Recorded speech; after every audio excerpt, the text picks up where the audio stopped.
Chapter 1020. Yang Qindong was also very angry at this kind of behavior. However, this was war and not a game. In order to win and protect oneself, anything could happen. He could not blame Abu Burq. Even if he could, it would be meaningless. More importantly, Laos, especially Cambodia, was in a state of emergency. He did not have much time to waste on the enemy. Pass down the order. Take away all the ships from MLL Island. C3 Division, send out 2 regiments to guard the silver mine. The rest of the divisions will patrol the sea. We must keep Abu Burq here. After we deal with Siam, we will deal with them. Since it was easy to hurt people with a heart attack, Yang Qindong changed the attack into a trap. He wanted to see how long the daft country could last after losing contact with the outside world. Yang Qindong decisively changed his strategy from attacking the city to surrounding the island. He sent out C1 Division and C2 Division as he was not in a hurry to deal with DAF. After that, the 2nd Division headed straight for the Straits of Malacca and entered the southern border between Malaysia and Siam, Chunping Island. The 1st Division was ordered to head straight for the Gulf of Siam. It was led by the Vice Admiral of the Navy and commander of the 1st Division, Gao Xiong, to pose a threat to Siam. After sending out C1 Division and C2 Division, Yang Qindong took the War God No. 1 and went straight to Whitehorse Port. He wanted to bring 1,000 Black Flag, Long Way, as the first batch of reinforcements. He wanted to teach Siam a lesson. Laos, Wanxiang City. Long Tainan caught Hai Qing, but regrettably, Hai Qing escaped upon hearing the news. When he didn't hear the news of Wanxiang City's food being seized within the stipulated time, he had a bad premonition and escaped first. Fortunately, after the news spread, He Guang appeared. He was injured by Hai Qing that day. Fortunately, the knife did not hit any vital parts. Although he could not kill the enemy on the battlefield in a short period of time, it was not a problem to cooperate with Luan Shaochen. After all, there were 30,000 Laos soldiers in Laos. Although their combat strength was average and only had the combat strength of a C-rank unit, they were still a force to be reckoned with. Yes, Hai Qing wanted to cooperate with Luan Shaochen's work. It was rumored that Luan Shaochen had been killed by Do Lilong. These words came from Hai Qing's mouth. At that time, many people were shocked when they heard it.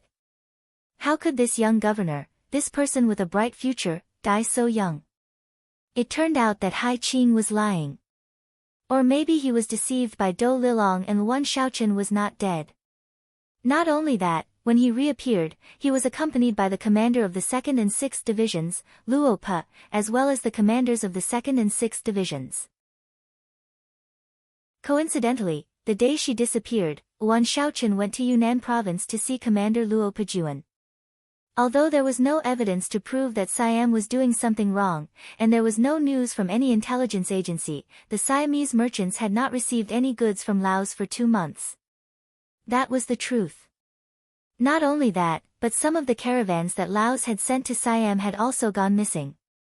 When Luan Shaochen found out about this small change, he did not alert anyone else. Instead, he decided to go to the headquarters of the 2nd Division and ask for help from Luo Pa. If something happened, at least he would have soldiers at his disposal. Considering that it was all his own conjecture without any evidence, Luan Shaochen did not alert Yang Qindong and his other colleagues from Laos. Instead, he went there on his own. In order to prevent others from discovering his whereabouts, he intentionally left the sedan behind and assigned 10 guards to disguise themselves as Ling Feng to escort the empty sedan to and from work. However, he did not expect to be ambushed by Do Lilong. His luck was really good. After Hai Qing was captured, Luan Shaochen confirmed that Siam was going to mobilize their troops. Luan Shaochen appeared with the 2nd Division and even arrived at Wanxiang City before Siam's General Gedon. When the 200,000 Siamese soldiers arrived at the city walls, they were greeted by the sight of the cold vanguard soldiers dressed in neat green uniforms standing on the walls of Wanxiang City. In the 5-star army, there was an obvious way to determine the strength of a unit. That was to see if they were wearing formal uniforms. For example, the 1st, 2nd, and 3rd Divisions of the Cold Vanguard Army were all dressed in military green uniforms when they were training and fighting in battles. Another example was the High 1st and 2nd Divisions of the Lengfeng soldiers. They were both in white and sky blue uniforms. Other than that, there were not many units that had the same uniform. For example, the 1st Cavalry Division had earned the right to wear this uniform due to their strong combat ability. Another example was the new division of the Grassland Army. As they had been out fighting for many years, they had achieved great military merits and many of them were also in formal uniforms. Other than that, there was a portion of the new division, the newly formed new 2nd Army, and the Mabe Division that did not have the right to wear formal uniforms. Not to mention the Laos Army, which was a local 3rd Division, did not have the right to wear formal uniforms. Now that there were so many soldiers in formal uniforms on the city walls, it was needless to say that they were not local troops like the Laos Army. Instead, they were the main forces of the 5-Star Army. Great General Gordon, who saw this scene from afar, was disappointed. Then, he turned to look at Dulalong, who had escaped from the city, and said, "Didn't you say that Wanxiang City is in chaos? What's going on?" "This. General, do you think it's the Laos Army in disguise?" Do Lilong could not come up with an explanation, so he made up an excuse. "We'll know if it's a disguise once we try. Send 2,000 soldiers to test it out." General Gordon was not sure if these were the main forces of the 5-Star Army or local troops. He could only test it out. Under his command, the 2,000 Siamese soldiers formed a formation and attacked. The results of the experiment went without saying. When the 2,000 Siamese soldiers were 200 meters away from the city walls, the commander of the 2nd Division, Xiao Feng, gave the order. Immediately, a regiment of 2,000 soldiers fired at the same time, killing most of the Siamese soldiers and forcing them to flee. This result was like a blow to the Siamese army. Gordon's expression turned ugly. He immediately ordered, "Keep an eye on the enemy at all times. At the same time, order 30,000 cavalrymen to be on standby. Once the enemy exits the city to fight, charge over." At this moment, Gordon had no choice but to face reality and lower his expectations. He originally wanted to take over Wanxiang City, but it seemed like it would be a great achievement if he could hold back the main forces of the 5-Star Army. Gordon would not attack casually. The commander of the 2nd Division, Luo Pe, Long Tainan, and Luan Shaoqin, the governor of Laos, sat together and discussed how to deal with the situation. This time, Lu Er did not mobilize the entire army. While Lao province was not peaceful, the Awa dynasty in the west was also restless. In addition, the South Ming army and the rebellious Zhu Huilu in the north were still fighting. Who knew when Zhu Huilu would be defeated and move towards Lang Sun? Leaving Lingqi Division, there was already the minimum they could do. It was precisely because of the lack of manpower that they had to face the 200,000 strong Siamese soldiers with only 2 divisions, including 30,000 cavalrymen, that they were obviously short on manpower. They could defend the city, but it was very risky to attack outside the city. "Commander Luo, what do you mean?" In the governor's manner, Wan Shaoqin poured a cup of tea for Luo Pe as the host and asked, "This battle is not going to be easy. The enemy has 30,000 cavalry and can attack at any time. If we attack outside the city, we might face a counterattack at any time. Once we are entangled with the enemy, we will not be able to fully utilize our firearms. Not only will we not be able to deal heavy damage to the enemy, we will also be implicated. In the end, there will be problems with the defense of Wanxiang City." Luo Po was born in the military and was used to speaking straightforwardly. He did not have any intention of hiding anything and spoke directly. "Yes, we have less than 20,000 men. Even if we include the 10,000 Laos soldiers in the city, we have less than 30,000 men. Against 200,000 Siamese soldiers, it is not wise to attack." Long Tainan also expressed his opinion. There were 30,000 Laos soldiers in Lao province, but not all of them were stationed in the capital. There were only 10,000 of them here, and if it wasn't for Lu Erjuan's timely arrival, they wouldn't have been able to defend the city, let alone launch an attack. Long Tainan expressed his opinion and Wan Shaoqian nodded to indicate that he understood. In a sense, Wan Shaoqian and Long Tainan were both relatives. One was Yang Qindong's brother-in-law and the other was his younger brother-in-law. This identity made it much more convenient for them to do certain things. However, on the other hand, their every action affected the hearts of others. Of course, it's good to have a good result. You can gain merits and be rewarded faster than others. However, if there were any problems, even Yang Qindong would be accused of nepotism. That would be very disadvantageous. This caused the two of them to have too many restrictions on their actions. Since both of you have the same opinion, let's focus on defending the city first, and then report this opinion to the sixth young master. Wan Shaoqian finally concluded in a way that could be considered as deciding on the defense of the city. There were two divisions of the second division in charge of the defense of Wanxiang City, so it was foolproof. When the telegram was sent to Yang Qindong, he said to the telegram operator Wang Shan, approved. Tell them to keep an eye on the movements of the 200,000 Siamese soldiers. If they discover that they are retreating or splitting up their forces, they can find an opportunity to attack. Before that, we must prioritize the defense of the city. The telegram operator Wang Shan took the order and left, leaving Yang Qindong behind. He looked towards the northwest and said, Beta Persei, order Long Wei to speed up. The other reinforcements might not be able to arrive in time. Other places can be attacked, but Phnom Penh City cannot be attacked. Chapter 1021. Cambodia province had only been established for 2 years, and the first 1.5 years had been spent on pacification. It had only been half a year since it started to develop. It had just started to improve, and now it had to go through the baptism of war. If they lost the provincial capital, it would undoubtedly have an extremely bad impact on the whole province. If they wanted to stabilize the situation, it would take a lot of effort. For the long-term development of the province, they could lose other places, but not Phnom Penh City. Yang Qindong had to go to Phnom Penh City as soon as possible and personally lead the battle. In Phnom Penh City, Cambodia Province Governor Sun Xiaoguang was ordering people to prepare stones and kerosene. There was news from the front lines that the Siamese army had reached Suong City. To ensure the safety of the city, he had sent 5,000 Cambodian soldiers, so there were only 5,000 soldiers left in Phnom Penh City. This was a very dangerous number. If Suong City was lost, then Phnom Penh City would be in danger. He was not confident. On the tower, Sun Xiaoguang looked at Dun and Dagon and asked, both of you have been here for a long time. Do you think Suong City can be defended? This question made the two of them look a little ugly. In the end, Dun said, Governor, I'm afraid it won't be easy to defend. You know, although Suong City is a big city, it only has 1,000 soldiers.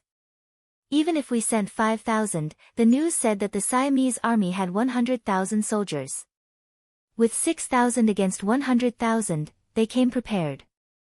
I don't think we can win this battle. Yes, our military strength is limited. Dagon also took the opportunity to put forward his own opinion. Logically speaking, if the army did not have enough combat power, it was his responsibility. However, the Yang faction had a rule that as a province, they could only have 30,000 soldiers. Such a large Cambodia province was equivalent to the former Phnom Penh dynasty. It only had 30,000 troops. Usually, it could suppress bandits and maintain the stability of the region. However, when it came to a real army, it would be difficult for it to fight against them. How could Sun Xiaoguang not know what Dun and Dagon were talking about? However, if there were too many troops in a province, not only would it increase their burden, it would also be a hidden danger. Once someone took the opportunity to stir up trouble, the greater the number of troops, the greater the destructive power. Therefore, he agreed with Yang Qindong's decision to not allow more troops to be deployed in the province. This also meant that in the event of an external invasion, the only way was to ask for reinforcements. I know what you two are thinking. We just have to do what we need to do. I believe that it won't be long before reinforcements arrive. At that time, we'll be able to take back everything we've lost. We also have to believe that Vice Governor Ding Ding Wei in Suwon City, he will definitely be able to hold on until our reinforcements arrive. Sun Xiaoguang could only use this method of encouragement. However, even he himself did not know when the reinforcements would arrive. After waiting anxiously for a day, bad news came: Suwon City was in danger. The Siamese army was much faster than they had expected. They had sent 5,000 reinforcements to surround Suwon City first. Then, they lured the 5,000 Cambodian soldiers into the encirclement and killed them. After destroying the 5,000 Cambodian soldiers, Suwon City had no external help and was in imminent danger. Taking advantage of this, the 5,000 Siamese army vanguard went straight to Phnom Penh City. The news was sent back by the scouts at the front. After hearing the news, Sun Xiaoguang was shocked. He immediately went to the city tower and ordered that no one was allowed to open the city gate except for his orders.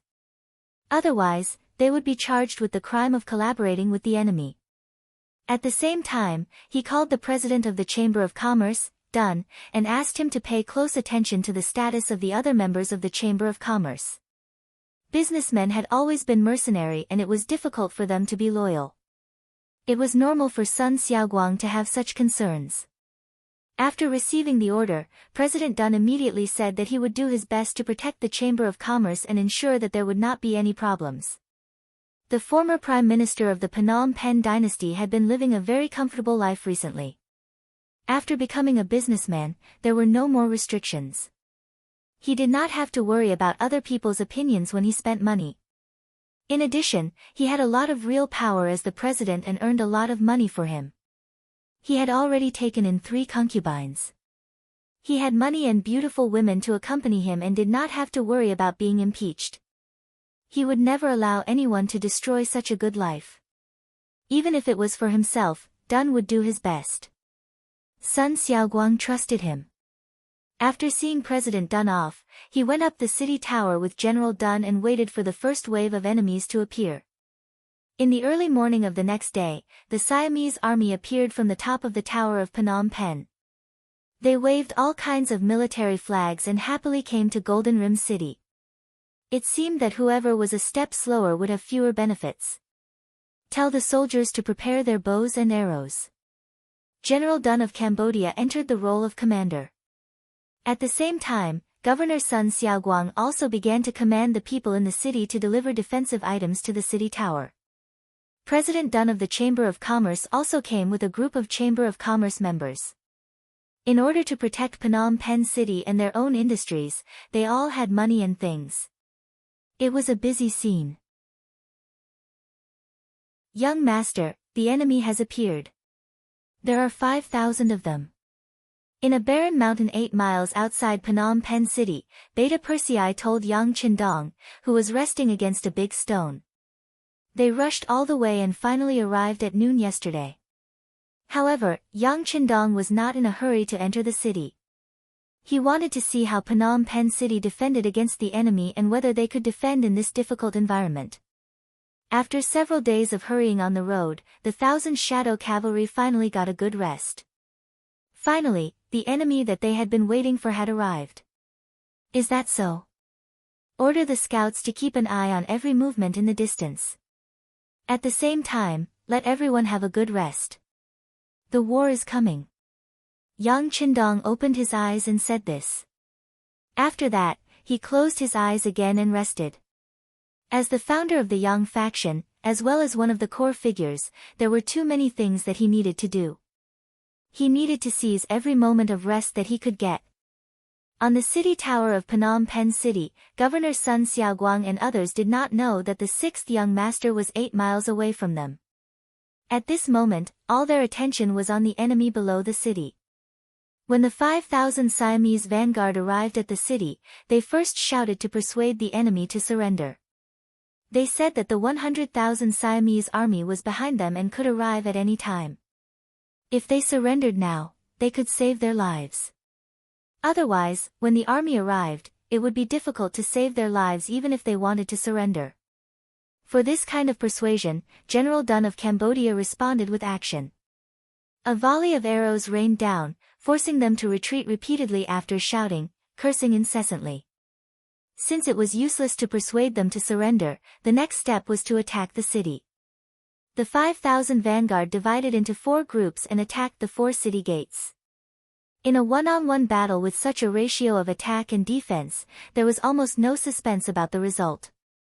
After a day of siege, the Siamese army did not gain anything other than hundreds of dead bodies and hundreds more wounded. The Siamese army was not in a hurry to attack the city. Instead, they gathered in one place and set up camp. They were waiting for the main force of the Siamese army to arrive. When that time came, they would attack the city with all their might and kill. The sky was dark. There were torches on the city tower of Phnom Penh City from time to time to prevent the city from being attacked. The only thing they could do was to send people to keep an eye on the 4,000 Siamese soldiers below the city. With the current military strength in the city, it was not enough to defend the city, let alone attack the camp. If they did it well, they might gain something.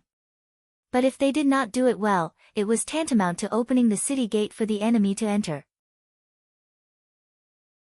Neither Governor Sun Xiaoguang nor General Dun dared to take such a risk.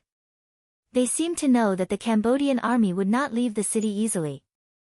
The Siamese army below the city was not in a hurry.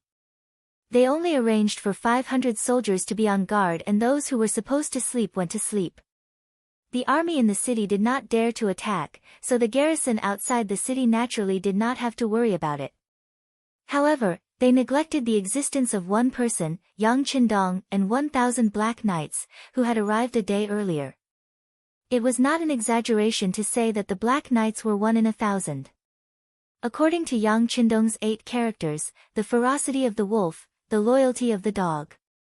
The Black Cavalry, which numbered only 1,000, was an existence that even the world's #1 cavalry division, which was famous for its cavalry, found difficult to deal with.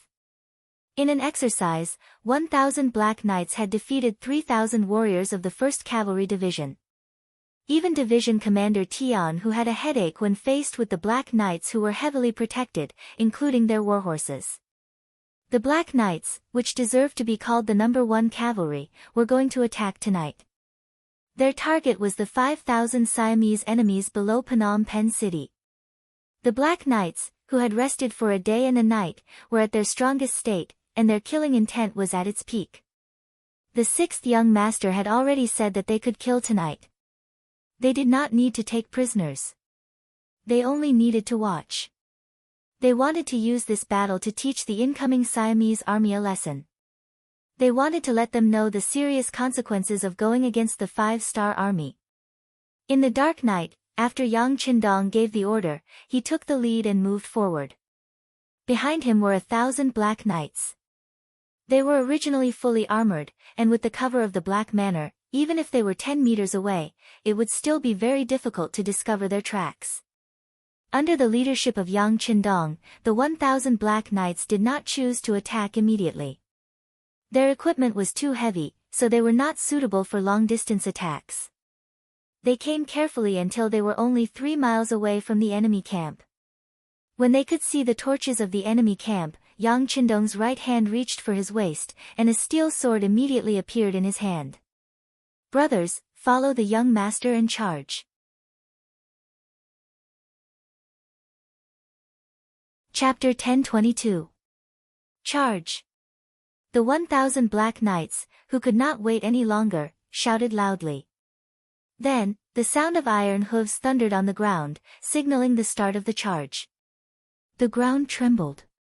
The 500 soldiers of the Siamese army, who were sleeping, were awakened by the noise.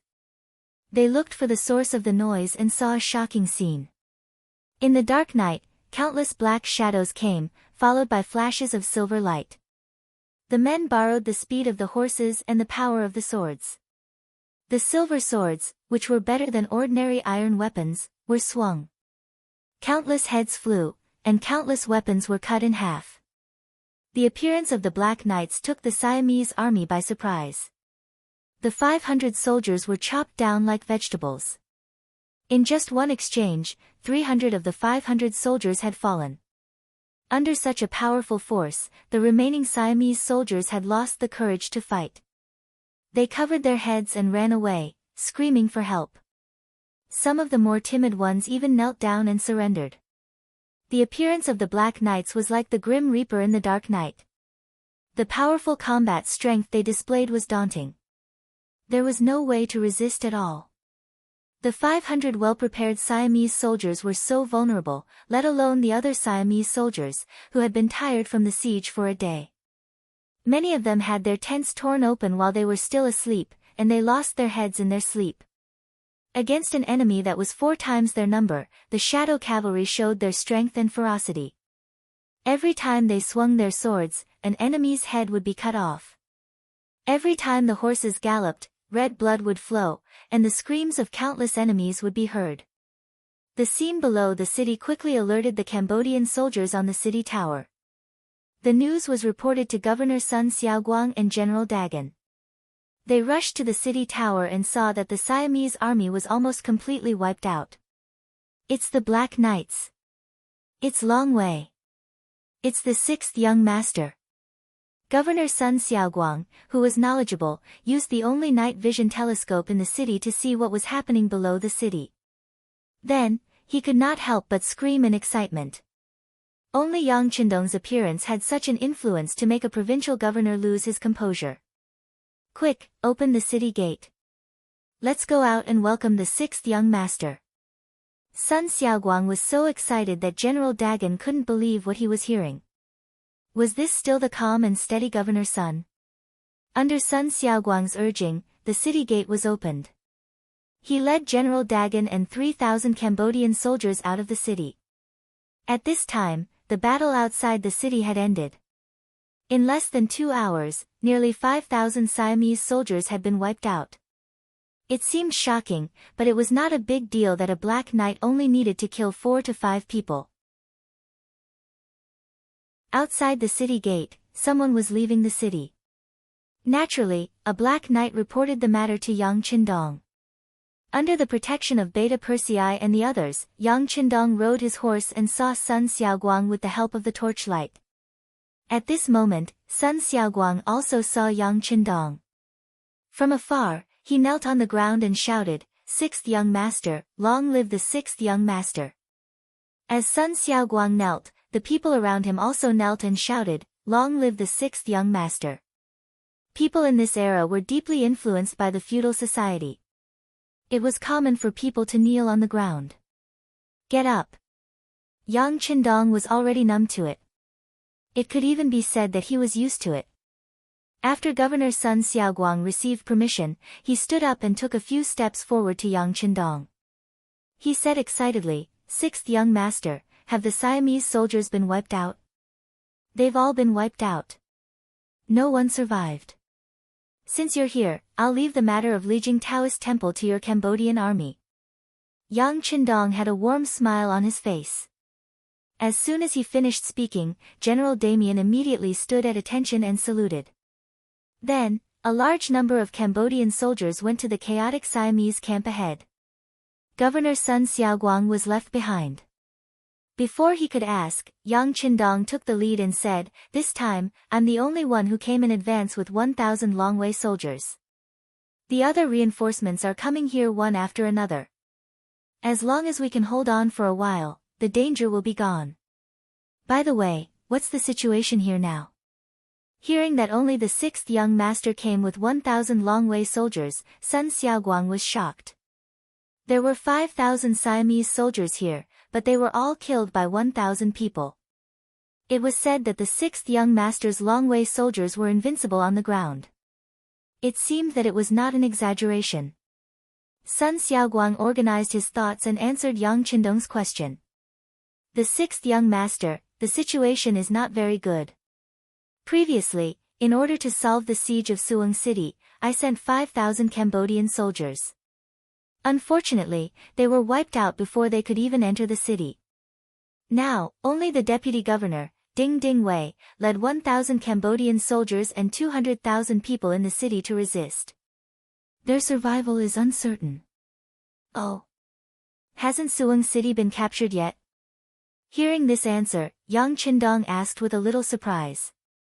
I haven't received any news yet. There is no radio in the city. I really don't know what's going on there.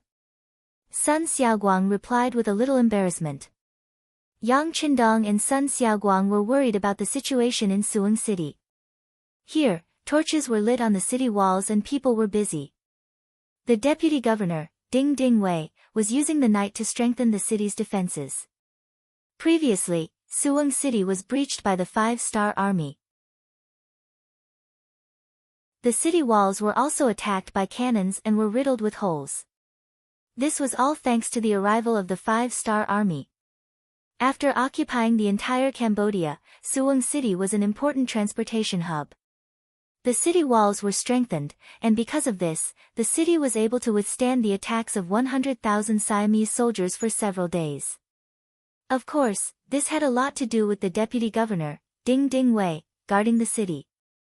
In fact, on the first day of the Siamese army's attack, the general guarding the city was already dead.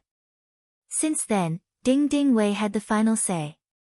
Because of this, some of his ideas were realized, such as using the power of the people to defend the city. In ancient times, there were situations where the people and soldiers defended the city together. However, this was mostly because the army had won the hearts of the people.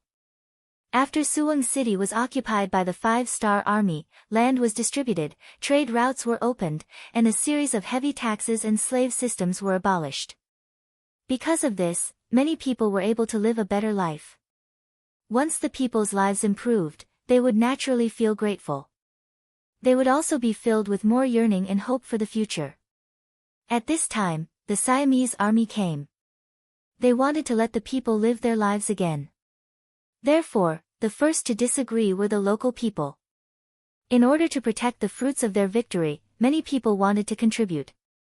However, because there was no name and no organization, it was difficult to form a strong force. Ding Wei only appeared as an organizer. At the same time, as the deputy governor of Cambodia, he gave these people a name. In this way, the power of the people was maximized. The originally weak city became a nail that was fiercely stabbed into the wall. The Siamese army could do nothing about it. To fully utilize the role of the people, Ding Wei first ordered people to open up the armory in the city. He took out the weapons and armor stored inside and distributed them to the adult men of Jiwei City. Then, he opened up the storehouse in the city and took out the small amount of gold and silver stored inside. He also handed over the gold and silver to the Yang family bank that had just been built in the city. This action had caused the manager of the bank to loudly reprimand him. Whether it was the warehouse in the city or the Yang family bank's warehouse, no one was allowed to touch it without permission. Otherwise, it would be a felony. Even if Suwing City was captured, these things would become the spoils of war for the Siamese army. However, as long as the city was not captured, these things would not be touched. However, this rule was forcefully broken by Ding Wei. I, the deputy governor, will not take a single cent of this gold and silver. It will be used as a reward for the soldiers and civilians who defended the city. If someone questions me about this matter, I will bear all responsibility. Ding Wei answered the bank manager and the official in charge of the treasury in this way. The gold and silver were taken out and piled up under the city tower for the 200,000 people to see. As more and more people gathered around, Ding Wei found a high place and stood. He said loudly, "These silver taels are for the warriors who defended the city. Next, whether it is soldiers or ordinary people, as long as you do something beneficial to the defense of Suwing City, you will be rewarded. With these silver taels, I will not go back on my word." This was the promise that Ding Wei made to all the people in the city.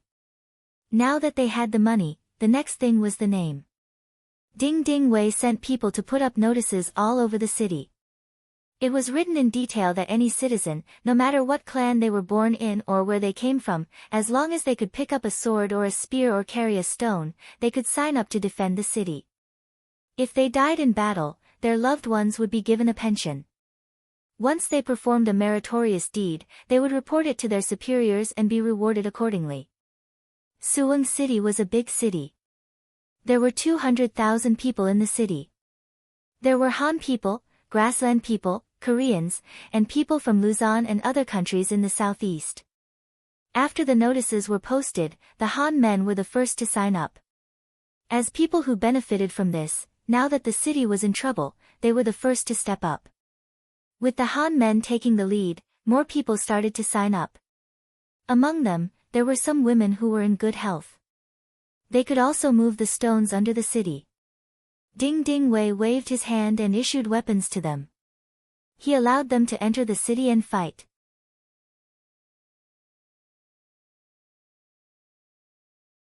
Chapter 1023. As a result, Suwon City, which originally only had 1,000 Cambodian soldiers, was filled with soldiers. In a short period of time, more than 10,000 people had signed up to defend the city. Ding Ding Wei divided them into groups and tried to make sure that every group had some soldiers who knew how to fight. That way, with a leader, they would have a higher chance of winning the battle. The courage of the people was very good. Whether it was to protect their homes, their families, and the fruits of their labor, or because of the rewards, they all climbed up the city walls without exception. However, when it came to fighting with the enemy, as they had not been trained, their weaknesses were quickly exposed. For example, some people were so nervous that they didn't wait for the Siamese army to climb up the siege ladders. They threw the stones down the ladders, but it didn't work. Some people were so nervous that they threw their swords down the ladders. When they realized that the enemy had climbed up the ladders, they threw their swords down. They had no choice but to fight the enemy unarmed. Some people saw people around them fall down. They saw blood flowing all over the ground. Some people's heads were chopped in half. Some people's intestines were flowing out of their stomachs. They couldn't help but vomit. They didn't have the strength to do anything. Too many accidents happened, and because of that, the number of deaths increased. Cries of agony filled the city walls. Ding Ding Wei did not cry. It was not that he did not want to cry, but that he could not. As the only commander, as the backbone of everyone, he could not show the slightest bit of soft-heartedness. The only thing he could do was to distribute the gold and silver to the families of those who had rendered meritorious service and the fallen warriors, keeping his promise. As a result, the limited amount of money soon shone. In the end, Ding Ding Wei had to write IOUs. According to him, as long as they could defend Suwon City, they could come to him with IOUs. He would pay them one by one. Regardless of whether they received the money or IOUs, at least they had hope for the future. On the other hand, once Suwon City was breached, everything they had now would be for naught. Even if it was for their own future, they had no choice but to defend the city. With such a firm belief, countless people picked up their swords and spears and rushed up the city walls. They resisted the onslaught of the 100,000 Siamese army. General Tong Si, who was leading the army, was originally full of confidence in taking down Suwon City. At one point, he had thought that he would be able to take down a city with only 1,000 defenders in less than half a day. However, he had already wasted nearly 10 days here, and he was still unable to take over the city. This made him very angry. What made him even angrier was that news came from the front, saying that the 5,000 vanguard troops sent out had all been killed at the foot of Golden Rim City. The 5,000 heads were made into a statue, which stood at the foot of the city as a warning to the world. Rebellion, rebellion. Hearing that the attack on Golden Rim City was not going well, General Pomelos was furious and ordered to continue attacking Suwon City. He might be able to bypass this place, but if the attack on Golden Rim City did not go smoothly, he would not even have a base for his rear. If that was the case, how were they going to treat the injured if there were too many? Once the rations were insufficient, it would be very troublesome to transport them. In the long run, Suwon City had to be taken down. Otherwise, they wouldn't be able to carry out their plans. At the foot of Suwon City, the sound of the bugle horn became more urgent. More and more ladders were sent out, and more soldiers were sent out to attack. However, all of this was in the hands of the soldiers and soldiers of Suwon City. They were still unable to succeed. Day after day of attack, in addition to losing more and more lives, Suwang City was still standing on this piece of land, and the 5-star flag was still flying high above the city. The siege of Suwang City was still ongoing. Under the leadership of Gao Xiong, the 1st Sea Division rushed all the way to the Gulf of Siam. Here, they encountered the 50,000 Siamese navy who were already prepared. As if they knew that the 5-star army would appear here, Gao Xiong and his men had just entered the sea when the scouting ships in front of them returned. They reported that more than 800 ships with the Siamese flag were coming from all directions, and they looked like they were about to surround them. They are seeking death. Pass down the order, we will attack after they enter. Gao Xiong's expression did not change. Previously, they were able to easily wipe out the Dafei navy with Western cannons. Now that they were facing the Siamese navy, whose cannons were even more backward, what was there to fear? After the order was given, the entire 1st Sea Division became excited. Previously, when the 2nd Sea Division and the 4th Sea Division joined forces to deal a heavy blow to Ma Keqing's pirate army, they were envious when they heard the news. Now, they finally had a chance to fight a big battle. Compared to the time when the 2 divisions defeated 60,000 pirates, this time, they would have to face 50,000 Siamese navy, and their contribution would only be greater. At this moment, the ships maintained a safe distance and began to move slowly. The scouting ships in front of them constantly sent back information through the flag. 2 hours later, the 2 sides finally met in the Gulf of Siam. Looking from afar, the 50,000 Siamese navy was huge, and they were densely packed together as if they were endless.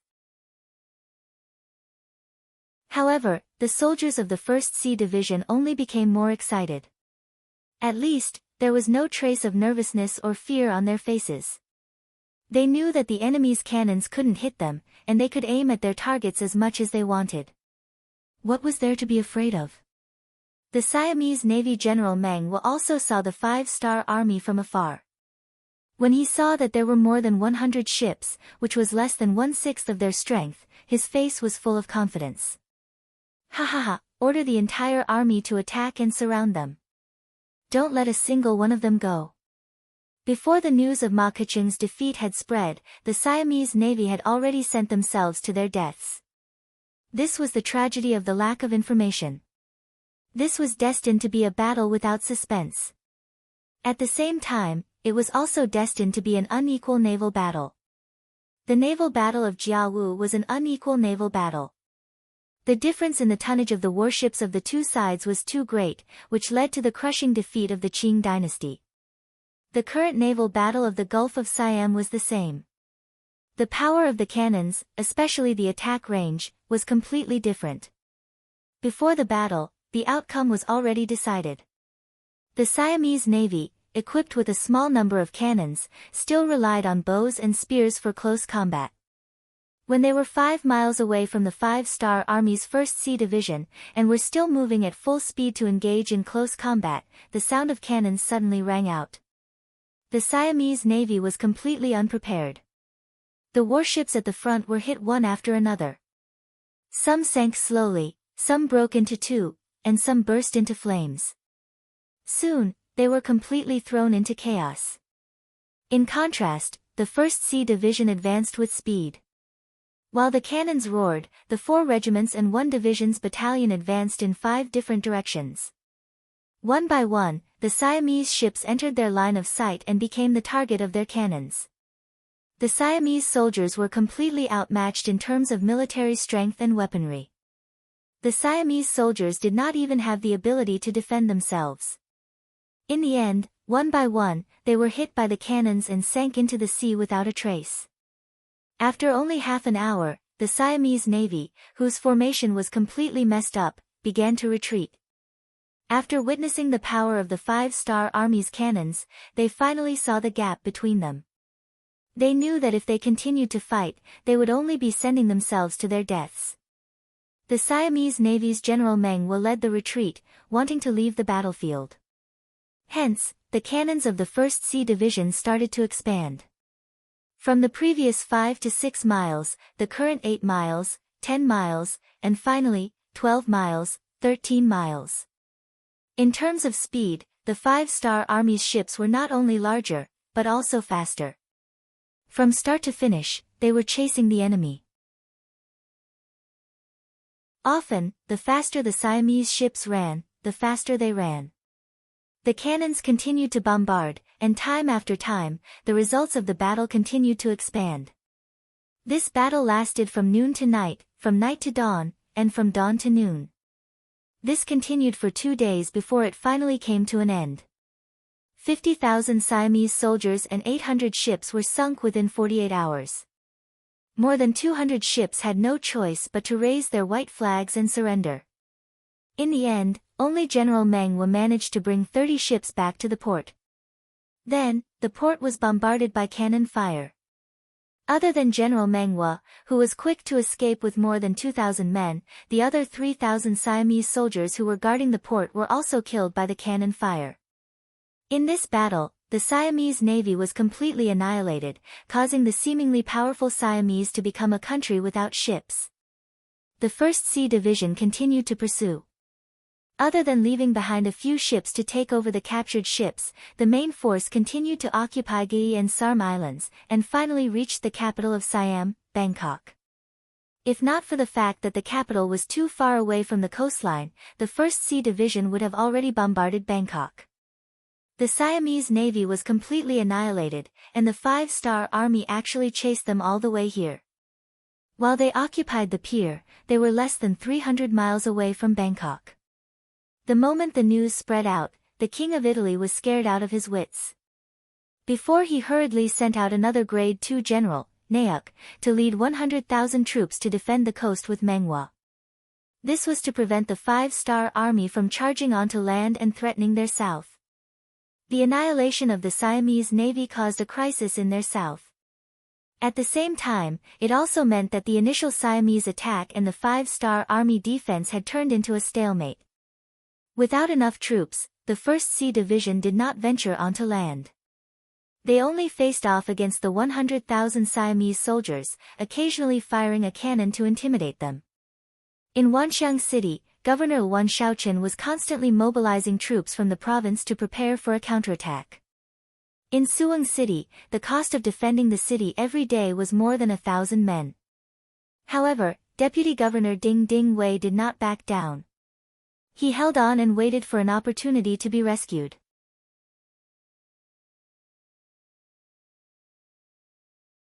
Chapter 1024. In comparison, Phnom Penh City, which was their target, was very calm as Suwon City had not been taken down yet.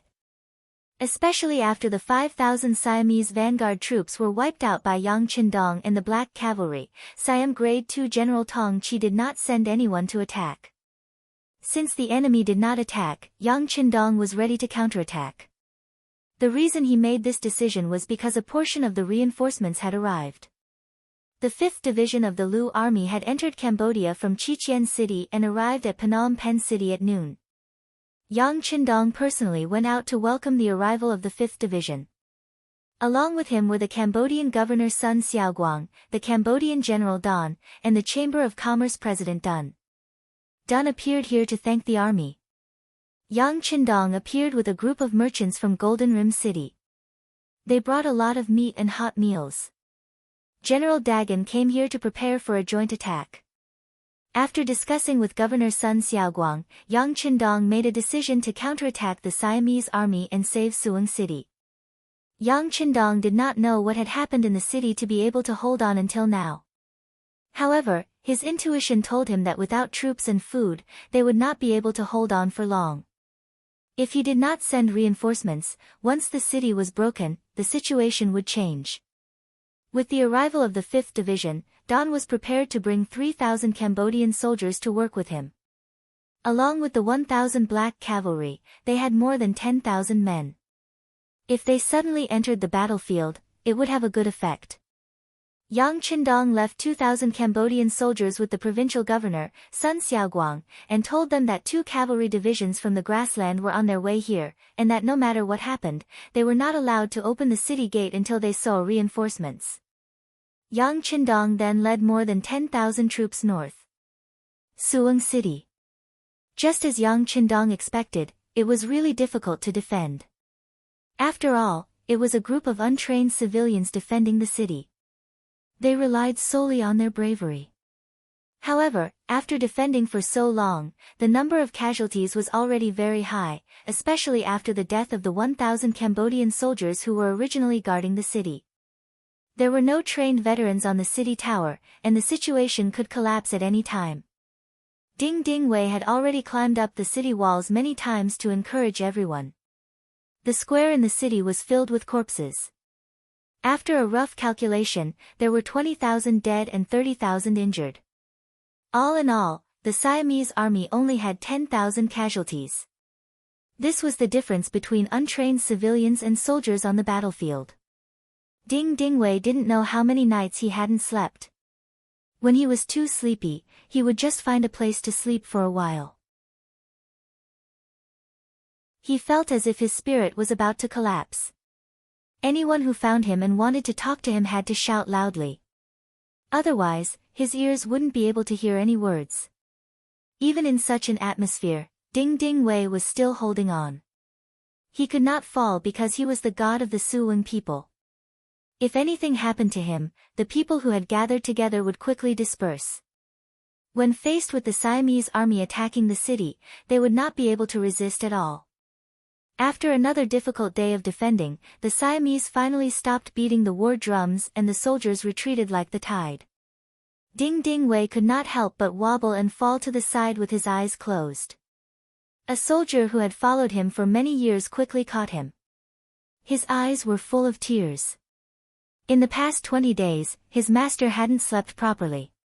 He really didn't dare to imagine how his master had managed to get through it. Taking advantage of the fact that no one was paying attention, he used his own body as a bed and let Ding Ding Wei lean against him and fall asleep. Although the bodyguard was also very tired, he persisted. If possible, he wanted to persevere until dawn, just to let his master have a good sleep and replenish his energy.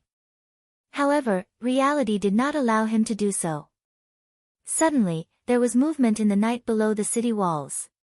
First, there was a burst of gunshots and shouts in the Siamese camp. It was chaos. Soon, a cavalry came to the south gate. Someone was shouting something. The sudden change in the battle was not something a small soldier could handle. Ding Ding Wei, who was sleeping, was also awakened by the shouts. He opened his eyes and asked, "What's wrong?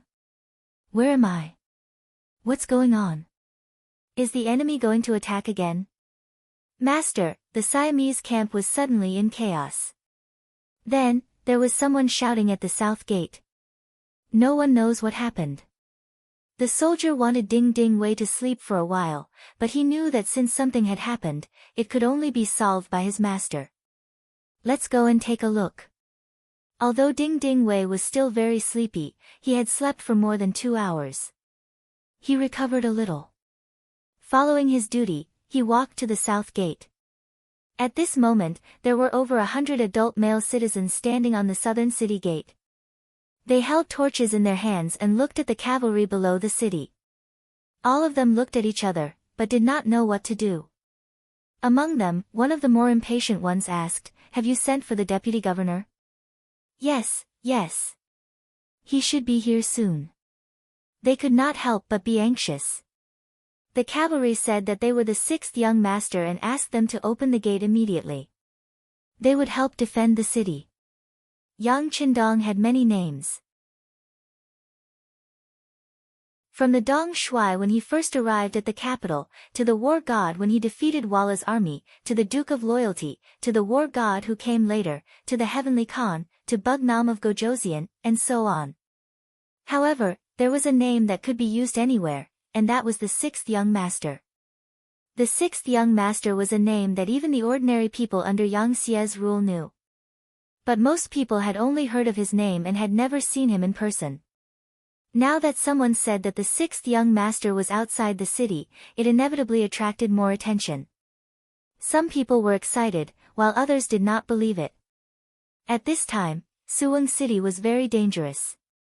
As the saying goes, a gentleman would not stand under a dangerous wall. They would probably avoid it as soon as possible. How could such a noble person risk his life? This was the reason why they did not want to believe it at all. But regardless of whether they believed it or not, wasn't their deputy governor Ding Tingwei in the city? A high-ranking official like him should have seen the sixth young master before. Then, wouldn't it be obvious if he was telling the truth? Young master, we can't open the gate with explosives. Yang Er, who was among the cavalrymen at the foot of the city wall, saw that the city wall was still closed after a long time. He was worried that the Siamese soldiers who had been attacked would come after them, so he said anxiously. No. Yang Qindong denied. Suwang City has been defended until now because of the high walls. It was not easy to defend for so long. How can we blow it open? Let's wait. Although he didn't know what was going on in the city, Yang Qindong had a rough idea of what was going on with the help of the torch upstairs. It looked like they were all men dressed in commoners' clothes. Based on this, he could see how difficult it was to defend the city. He had even sacrificed his life for this place. How could he possibly blow up the city gates just to enter the city a little earlier? Yang Qindong did not allow it. Beta Persei could only anxiously say to Dao Xiao, the captain of the second guard team, send someone to inform Commander Xiao Yining. Let's hold them off for a while. In the blink of an eye, another 15 minutes passed. There was a commotion on the gate tower. Then, a middle-aged man wearing a distinctive Chinese tunic suit appeared beside the torch. Yang Qindong looked up and recognized that this man was the deputy governor of Cambodia, Ding Tingwei. Bring me the torch. In order to let the other party see him clearly, Yang Qindong said to Beta Persei. Immediately, a torch was handed over. Yang Qindong personally held it in his hand. He first looked at himself, then shouted to the gate tower. Deputy Governor Ding, I am Yang Qindong. Open the gate. With the light of the torch, Ding Tingwei saw Yang Qindong and suddenly shouted. Ah! It really is the sixth young master. Quick, open the gate. When the Phnom Penh dynasty surrendered, Yang Qindong went to Phnom Penh city and had a drink with the officials there. It was at that time that Ding Tingwei saw Yang Qindong for the first time. He could not forget it. Although it was dark now, with the light of the torch, he still recognized him at a glance. After Ding Tingwei confirmed his identity, the city was suddenly in chaos. Half of the people who could live in Suwang City were immigrants from outside, and the other half were the original natives. But no matter who it was, they did not know how many times they had heard the name of the sixth young master. Now that they finally had the opportunity to see the real person, and even get close to him, who would not be excited? Soon, the south gate opened from the inside. The Haiki followed closely to protect Yang Qindong as they walked into Suwang City. Behind them, 3,000 Cambodian soldiers and the fifth master Lu also followed. Soon after, the south gate closed again, and everything fell into silence again. At this moment, the city was very lively. Under the leadership of Ding Tingwei, a group of people guarding the city walked to the front of the horse team. When they were still some distance away, Ding Tingwei bowed his head and kept shouting. This official greets the sixth young master. Long live the sixth young master. Long live the sixth young master. This was a group of subjects who were used to the feudal dynasty. Yang Qindong had long been used to this. He turned over and dismounted, striding forward with his head held high. This action made Beta Persei and the Haiki who were following him very nervous. Okay, don't follow so closely. These people have been guarding the city until now and have not surrendered. This shows their loyalty. How could they harm me? Yang Qindong felt that the black cavalry in front and behind him were not conducive to his actions at all.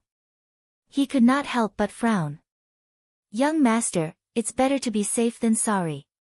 Beta Persei did not obey the order, but had his own set of rules.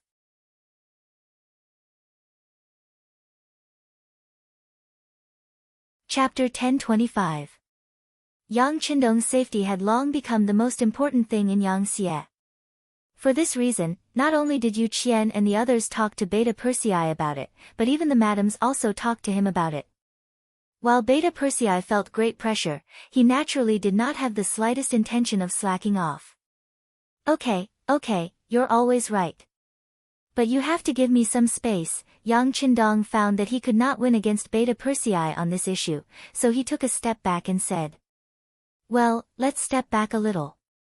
Beta Persei saw that the young master had made a rare concession, so he stopped while he was ahead and took the initiative to give Yang Qindong 2 meters of space. Although this still made it difficult for him to move freely, it was already the biggest concession he could make. At this time, Yang Qindong just happened to walk in front of Ding Ding Wei and the others who were kneeling on the ground, and he naturally reached out to help them.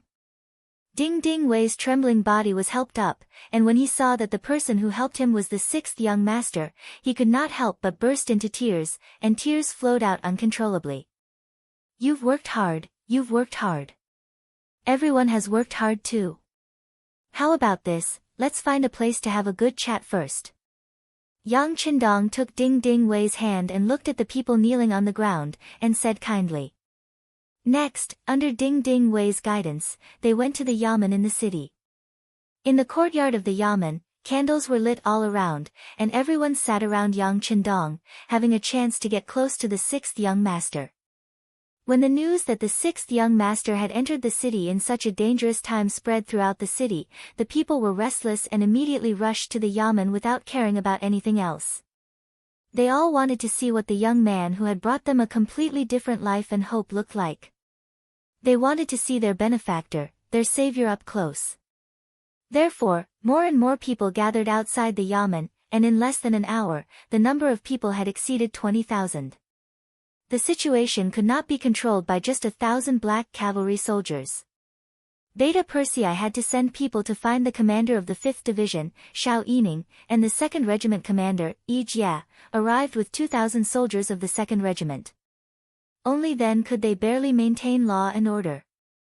Sitting in the courtyard, Yang Qindong also felt the enthusiasm of the people, but he also saw the danger. With so many people gathered here, it was easy to cause a group incident. Once someone was squeezed, the consequences would be unimaginable. He immediately said to Ding Ding Wei, "Go and talk to the people.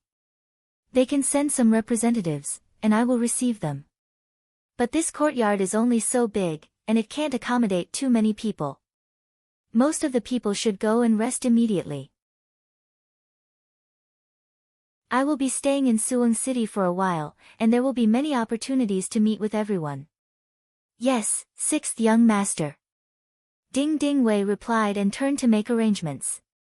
Yang Qindong took this opportunity to summon the commander of the 5th Division, Xiao Yining, and asked him about the defense of the city. 6th young master, the 1st Regiment commander, Dang Liming, has already ascended the tower and taken over the defense of the city. With the help of General De En and 3,000 Cambodian soldiers, there won't be any problems. Once a battle breaks out, the 3rd and 4th regiments can enter the battlefield at any time. You can rest assured. Xiao Yining said confidently. Well, the soldiers will have to work hard next. Yang Qindong nodded. He knew very well that once the Siamese army knew that he was in Suwon City, their attack would be incomparably crazy. A tough battle would be inevitable. 6th young master, please rest assured. With the 5th Division, no enemy will be able to ascend the tower and enter the city. Xiao Yining stood at attention, full of confidence. I believe in the soldiers. Yang Qindong's eyes showed appreciation. The cold warriors should have such awareness and confidence. No matter what difficulties they faced, they must have confidence first. If they didn't even have confidence, then they had already lost half of the battle. Xiao Yining left to arrange the defense of the city, and Ding Ding Wei quickly came back. This time, he was accompanied by more than 20 representatives of the people. Under their persuasion, the other people had already retreated. Yang Qindong smiled and invited everyone to sit down in the courtyard. He also asked Beta Persei and the others to make hot tea and deliver it to everyone. Everyone got up one by one to express their gratitude and sat down again. At this moment, Yang Qindong's voice sounded. How is it? It must have been hard to defend the city for a while. I really don't know how you, with only 1,000 soldiers, managed to hold on until now. When this question was raised, Ding Ding Wei immediately put down the teacup in his hand and fell to his knees with a plop. He cried out loudly, "Sixth young master, this official is guilty, this official is guilty. Hey, don't kneel, get up and talk." Yang Qindong signaled to Beta Persei with his eyes. Beta Persei stepped forward and helped the kneeling Ding Ding Wei up. Ding Ding Wei, who was helped up, still didn't dare to raise his head and said, "Sixth young master, I acted on my own initiative and mobilized the people. At the same time, I opened all the storehouses in the city, and even took out the money in the Yang family's bank and said that I wanted to give it to the people who had contributed to the defense of the city. But the war was too fierce, and the money from before was not enough. I had to write some IOUs to them. Sixth young master, this time, Suwon City was able to defend until today because of the full support of the people. You can punish me, but please cash in all the IOUs in their hands. I am guilty, I am guilty." As he spoke, Ding Ding Wei continued to kowtow to the ground. Fortunately, Beta Persei was prepared and helped him up again. There was such a thing. Yang Qindong was also surprised. He thought that Ding Ding Wei must have used some method to get the people to help defend the city, but he didn't think that he would be so bold as to touch the Yang family's bank. Under normal circumstances, if someone dared to do such a thing, he would naturally be punished severely, or even sentenced to death. But in times of war, in order to achieve one's goal, all rules could be broken. Otherwise, if the Siamese army really entered the city, the Yang family's bank would not be spared. Yang Qindong, who already had an idea, didn't immediately express his opinion. Instead, he pondered for a moment before asking, "But how much money did Deputy Governor Ding promise, and how much money did he give out?" "Sixth young master, I have done some calculations. The amount of money given out is about 80,000, and the IOUs written are 50,000. The total amount is 130,000. I have." Ding Ding Wei finished and was about to kneel down again. "All right, Deputy Governor Ding, you did not do anything wrong, nor did you commit any crime. Everything is for the sake of expediency, I can understand. The silver you mentioned, I will not send people to take it back. Not only that, once the siege of Suwon City is lifted, I will also send people to pay the silver that hasn't been paid." Fearing that Ding Ding Wei would continue to shout and admit his mistake, and continue to kowtow, Yang Qindong simply spoke out his own opinions and views. "Ah!" Ding Ding Wei, who was about to kneel down, couldn't help but raise his head when he heard this. He looked at Yang Qindong in surprise, as if he didn't hear clearly. "You didn't hear wrongly. I said, you did the right thing. Compared to losing 130,000 taels of silver, protecting Suwon City, protecting the safety of the hundreds of thousands of people, and protecting the basic facilities of this city from being destroyed was a completely profitable matter. Why would I blame you for it? You have done well," Yang Qindong said with a laugh. This time, Ding Ding Wei could be said to have heard it clearly, and he couldn't help but cry again. He suddenly thought of the former king of Phnom Penh, Boromir. He thought that when the Phnom Penh dynasty was in danger, this person still guarded the treasury and refused to pay a single tael of silver. In the end, it led to a great defeat and the collapse of the country. The funny thing was that the silver he guarded was all taken by the 5-star army in the end, but he kept it all and used it to develop the province of Cambodia. He didn't take a single cent. Now, after learning about the situation in the city, there was not a single word of questioning and criticism. Instead, there was encouragement and praise. This was such a contrast. No wonder the 5-star army could have such a scale, and the Golden Rim dynasty was destined to become a thing of the past. The sixth young master is mighty, the sixth young master is mighty. The sixth young master is mighty. More than 20 people sitting on the side also said at the same time. They came here on behalf of hundreds of thousands of people in the city. The first question they paid attention to was whether Ding Ding Wei's previous promise would be recognized by the sixth young master. Now that they had personally heard Yang Qindong's words, all of them finally felt at ease and spoke in a loud voice of gratitude. Quick, everyone, please get up. Yang Qindong smiled and helped the people up one by one with Beta Persei and the Black Cavalry. After they sat down, he continued to speak. Deputy Governor Ding's words represent the current Cambodian provincial government, and his words naturally count.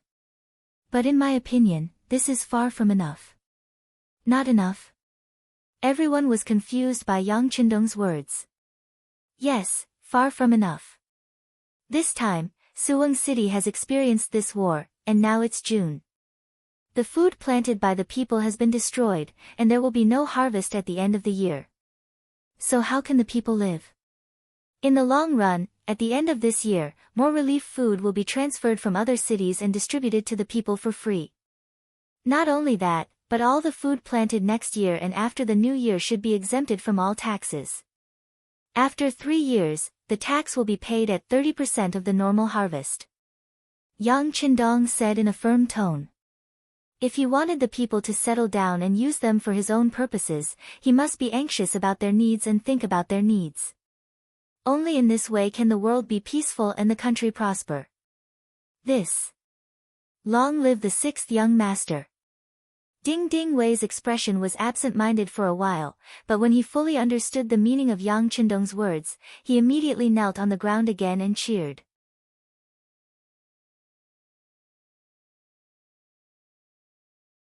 Chapter 10:26. The 20 or so people around him also knelt on the ground and cheered. It was obvious that this time, they were cheering from the bottom of their hearts. All right, everyone, get up.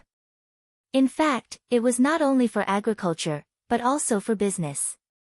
For example, people who made wood carvings and krom, Cambodia's national costume, also known as water cloth, could be exempted from taxes for 2 years. In the 3rd year, they only had to pay half of the business tax.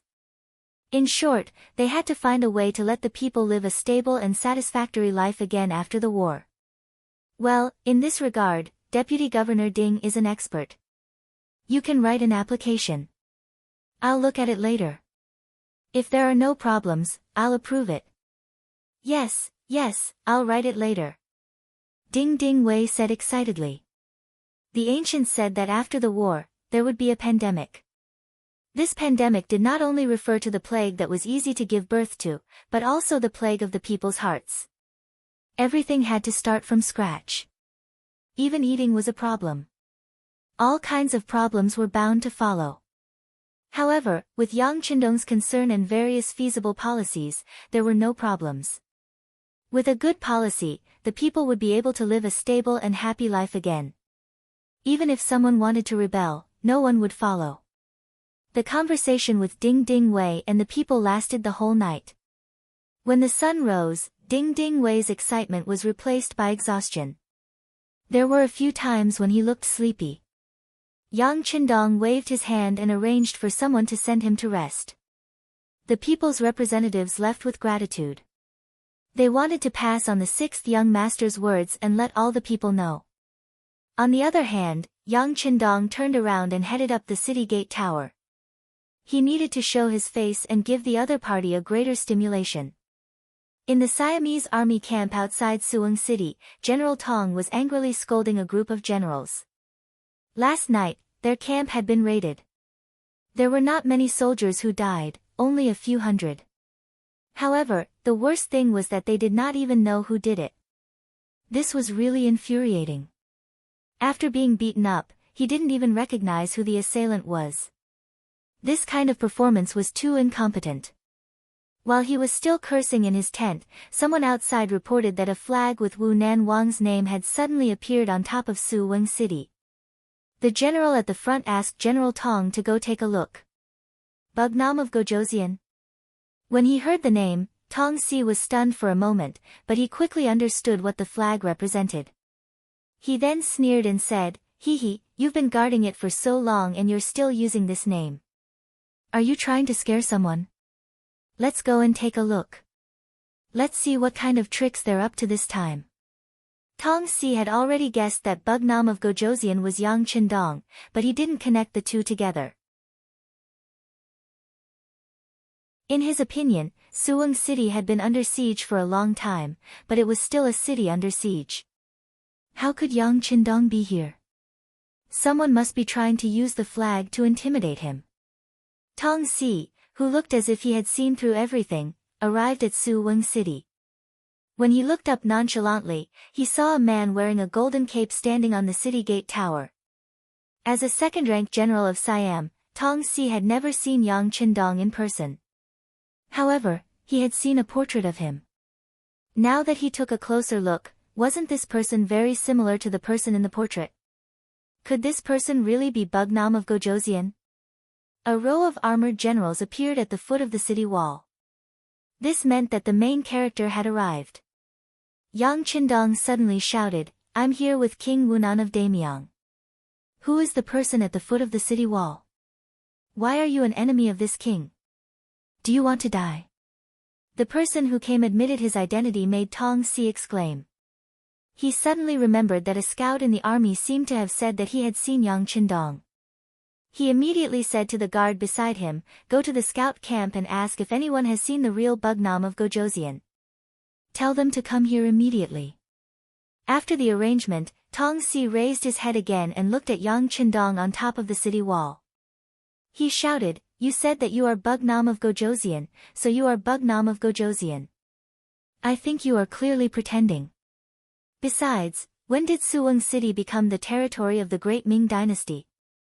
This is clearly the old territory of the Golden Border Dynasty. This time, we received a request from the descendants of the Golden Border Dynasty to help them recover their lost land. If you are reasonable, you should leave the city early and surrender. You may be spared from death." Impudent. The former king of Golden Border, Boromir, is currently my guest. He was the one who took the initiative to give this place to the Great Ming Dynasty. Who is the descendant of the Golden Border Dynasty? Do you dare to bring him out to meet me? Yang Chendong had already thought of a response to this kind of excuse. After a while, the soldiers had brought 2 scouts to the front of the formation. These 2 people had been lucky enough to mingle among the common people and had seen Yang Chendong. They were brought forward. When they understood General Tong Si's intention, they raised their heads and couldn't help but widen their eyes. Then, they nodded and said, "This person is the leader of the 5-star army, Bugnam of Gojoseon." That's right. After receiving confirmation, Tong Si was extremely excited. He didn't expect to be able to surround Bugnam of Gojoseon. If he could capture this person alive, what kind of merit would it be? At this moment, he was unable to restrain his excitement. When he thought about the attack on the camp last night, it must be closely related to Bugnam of Gojoseon.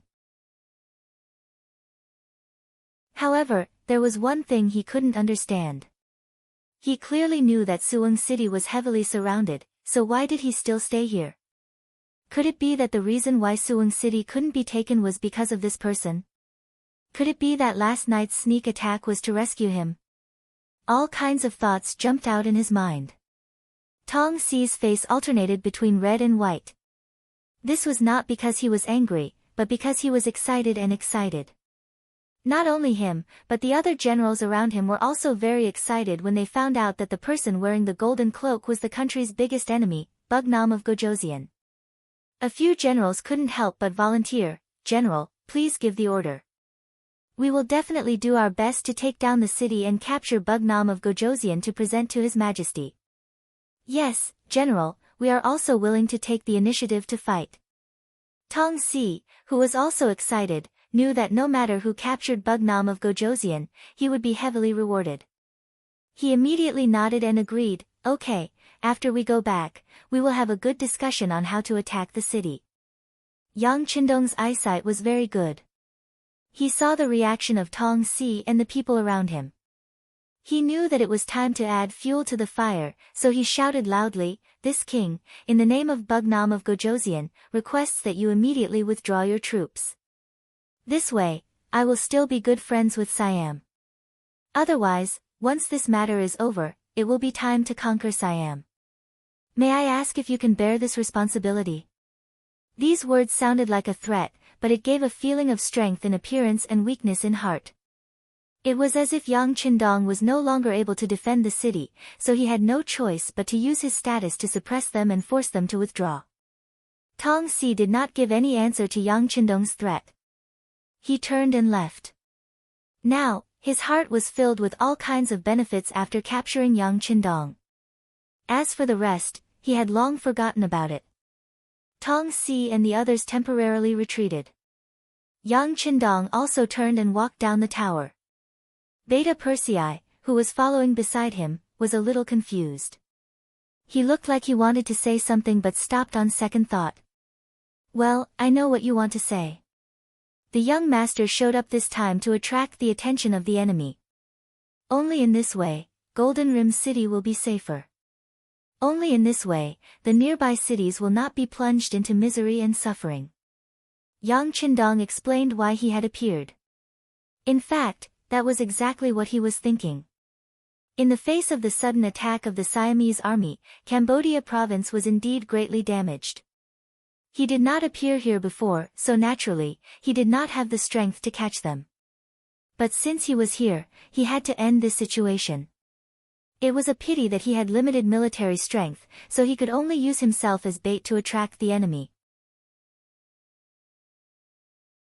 After the reason was clear, Beta Persei showed a look of surprise. Then, as if he had thought of something, he said anxiously, "Young master, if this is the case, then Suwon City is really in danger." Yang Qindong stopped moving forward and turned to ask Beta Persei, "What danger is there to speak of? With you and Master Lu here, can't you defend Suwon City?" As long as Beta Persei is alive, I will never let anyone threaten the safety of the young master. Ha, you should keep your life. Otherwise, Kikich will come after me. Yang Qindong smiled and patted Beta Persei on the shoulder, then laughed and left. This scene made Beta Persei very excited. Then, his eyes became very determined. Since the young master dared to risk his life, then there was no reason for him to hesitate. Of course, he would accompany him all the way and give it his all. Tong Si returned to the camp with a group of generals. Then, he couldn't help but laugh excitedly. Good, I didn't expect Bugnam of Gojoseon to be in Suwon City. This is really a gift from God. That's right. The other generals nodded in agreement, their faces filled with excitement. Good, since Bugnam of Gojoseon is in front of us and is heavily surrounded, then we must not let go of this opportunity to capture him alive. If we can't, we can kill him, but we can't let him escape again. In this way, I order all the soldiers that were sent to the surrounding towns to come back and concentrate on attacking Suwon City. At the same time, send this news back to the country and ask for more reinforcements and artillery. As long as we can take down Bugnam of Gojoseon, it will be worth it no matter how big the price is. Yes, it's worth it.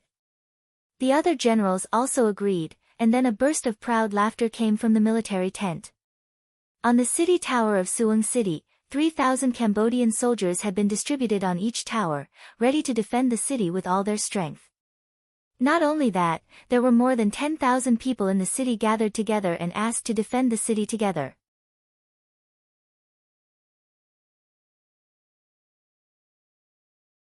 Chapter 1027. Ever since Yang Qindong's actions were announced, the people in the city spread the news. It did not take long for the news to spread throughout the city. While the commoners were cheering, many of them took the initiative to stand out and express their gratitude for defending the city. Ding Ding Wei woke up after 4 hours of sleep. He walked out of the government office and found Yang Qindong. He represented the people in the city and asked for help. Okay, I agree.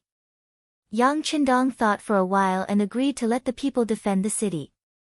This was not because he cared about Master Lu, but because he wanted to hide his strength. Since Master Lu did not know that he led the troops into the city, he could use this to confuse him. As for Master Lu, he might be able to play a key role at the crucial moment. Hence, after Yang Qindong agreed, 3,000 of the 10,000 people were chosen as the first echelon to the city tower. They would defend the city together with the 3,000 Cambodian soldiers. There were also 500 cold vanguard soldiers. They took off their military uniforms and changed into civilian clothes. This was to ensure that the city tower would not be breached. Just as they finished their preparations, the 20,000 Siamese troops appeared outside Suwon City. They guarded the 4 city gates. There were 5,000 soldiers stationed at each gate. They formed a formation that focused their attacks everywhere. The 6,500 soldiers were stationed at the 4 city towers. They had a clear division of labor and their morale was high. They knew that the 6th young master was watching them from afar. This was a good opportunity to perform. An hour later, the siege army was ready. The catapults opened up a path and the boulders were thrown. Although the boulders were not accurate, the momentum was not bad. With such momentum, the 20,000 Siamese troops roared as they charged forward. The siege had officially begun. This was destined to be a tragic battle to defend the city. Considering that they could not reveal their trump cards now, Master Leng did not use the guns that he brought. A battle of swords against swords, spears against spears, and spears against spears began. Battle cries, shouts, screams, and scoldings filled the 4 city towers for an entire day. There were a few times when the Siamese army managed to charge up the city walls, but they were quickly pushed back by the soldiers of Leng Wu's cold vanguard. With Yang Qindong as bait, the Siamese army did not stop attacking. By the time it was dark and they had to retreat, the Siamese army had left behind more than 6,000 dead bodies and countless wounded. Successfully defending the city gate tower was not without a price. Out of the 3,000 Cambodian soldiers and the 3,000 civilians in the city, the number of casualties reached 2,000. Even the 500 cold vanguard warriors lost nearly 10 people, and more than 30 were injured. Yang Qindong had already expected that people would die in a war, not to mention that he had given up on the advantage of his musket. However, he could still afford such a loss. What he needed now was time for reinforcements to arrive. The reinforcements he was waiting for were the 1st Cavalry Division and the 1st Cavalry Division of the new army. There were nearly 20,000 people in total. From the moment Yang Qindong learned that the Siamese army had launched an attack, he sent a telegram to the grasslands 1st city. The 2 divisions also left the grasslands Benyugan Dusi area on the 3rd day after receiving the telegram, which was also Yaodu, and headed towards North Korea. The North Korean government also immediately prepared transport ships. When they arrived, they set sail for the south at high speed. Just as they were about to reach their destination, the telegram operator sent another message. The 6th young master had entered Suwon City and was surrounded by 100,000 Siamese soldiers. He could be in danger at any time. Spread the news to every soldier. When we reach the shore, everyone is to advance at full speed. Anyone who slacks off will be beheaded. The eyes of the 1st Division of the Under Heaven Cavalry Division, Tianhu, shone brightly as he spoke with an unquestionable tone. Lu Jua, the commander of the 1st Cavalry Division of the new army, also gave the same order. In an instant, the cavalry of the 2 divisions became extremely nervous. They constantly checked their equipment in order to reach Suwon City as quickly as possible and save the 6th young master from danger. When the news of Yang Qindong being trapped in Suwon City reached Wanxiang City, Wan Shaochen and the others could no longer sit still. Luo Pa, the commander of the 2nd Army, received more than 10 letters of challenge from his subordinates. Without exception, all of them requested to lead troops to Suwon City. Luo Pa suppressed all of them. The safety of Wanxiang City was more important to him. As for Suwon City, he believed that the 6th young master had already made arrangements. If he sent troops to save Suwon City and abandoned Wanxiang City, he would really be a sinner. Speed up the deployment of troops. I don't care what the reason is, all troops must gather within 7 days. Otherwise, they will all be severely punished. Wan Shaochen was rarely angry. He could understand Yang Qindong's actions. This could indeed draw the attention of Siam to Suwon City, but at the same time, it was also very risky. At the end of the day, it was because they did not have enough troops. Otherwise, why would the sixth young master take the risk himself? Since Yang Qindong had previously handed the huge Lao province to him, at this crucial time, he had to use all of his abilities to repay the favor. The deployment of troops had not been going on for a day or two. According to Wan Xiaoqin's instructions, he had arranged for a certain number of soldiers to be recruited in every city in Lao province. Logically speaking, there were already reserve soldiers in every city. Gathering the strength of the entire Lao province, which had more than 3 million citizens, was not a difficult task to mobilize 100,000 strong men. The difficulty was that time was tight and the mission was important.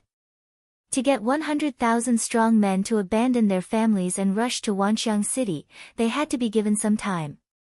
Now that the sixth young master did not even care about his own life, what else was there to prepare? If not for the fact that he had to consider the distance between the cities, he would not even give them 7 days. After the order was sent out by the scouts, Wan Xiaoqin, Commander Luo Pe, Minister Long Tainan, and General He Guang started to discuss the plan to counterattack the Siam army. In Wanxiang City, there were 10,000 Lao soldiers and the 2nd and 6th Master Lu from Lingfeng. In total, there were about 27,000 people. It would be difficult to break through the 200,000-strong Siam army with such a force. On the other hand, with the addition of 100,000 reserve soldiers, the situation would be completely different. At that time, 2nd Master Lu and 6th Master Lu would only need to continuously charge and not care about anything else. It was still possible for them to penetrate the enemy's army and create a huge hole to turn the situation around. With 2 divisions against 200,000, there will be some pressure. However, I believe that the 2nd and 6th Master Lu will be able to do well. In the meeting room, Commander Luo Pe expressed his opinion. This time, even the 6th young master was personally involved. As the commander of the 2nd Master Lu, he had no reason to back down. Okay, I will do my best to handle the logistics. The main force of Lingfeng can proceed without worry. Wan Xiaoqin said. I will lead the troops with General He Guang. Things like transporting food and ammunition, cleaning up the battlefield, and taking care of the prisoners will be left to the reserve soldiers. Long Tainan also stood out. This time, since it was such a coincidence, he had to perform well no matter what. He could use this opportunity to satisfy his addiction of leading troops. The 3 main characters were assigned their respective tasks. Next, it was time to take care of the public affairs. Those who needed to prepare the resources would prepare the resources and those who needed to mobilize the soldiers would mobilize the soldiers. In Wanxiang City, a storm was brewing. In Suwang City. After Yang Qindong appeared, they defended the city for another 8 days. In these 8 days, less than 1,000 of the Cambodian soldiers were left. The rest were either dead or injured. The citizens of Suwang City also paid the price of more than 4,000 lives and more than 5,000 injured. Even the soldiers of the 5th Master Lu's Lingfeng suffered more than 100 casualties. After 6 days of intense defense, they had used up all the resources that were originally used to defend the city. Fire oil, wood, stones, and even bows and arrows were all used up. They had also used up almost all the men in Suwang City. More than half of the adult men had gone up the city walls and participated in the battle. The losses were not small. Although Ding Ding Wei was still doing agitation work and wanted the other half of the men to also participate in the siege, he was still politely rejected by Yang Qindong. In this battle, Suwang City had sacrificed too much. The citizens joining the army was a voluntary matter. It was not something that could be forced. Even if these people were used, they would not be of much use. Moreover, he had been to the square more than once these days. There were many corpses and many injured people there. Many of them were untrained commoners. They were only men. Forcing them to fight with their lives on the city tower was a little too unreasonable. 6th young master, we do not have enough soldiers. If we do not rely on them, how are we going to defend the city when the Siamese army is so fierce? Ding Ding Wei could understand Yang Qindong's love for the citizens. However, for the sake of the bigger picture, he could not help but make another suggestion. We have the 5th Master Lu to defend the city. At the very least, we have my 1,000 black cavalry. They are only citizens and have not undergone any training. Most of them will die. Yang Qindong's voice was full of determination. After he finished speaking, he waved his hand decisively. Well, it's settled. If Deputy Governor Ding is interested, you can consider organizing a reserve army and prepare to capture prisoners on the battlefield. 6th Young Master, what are you planning to do?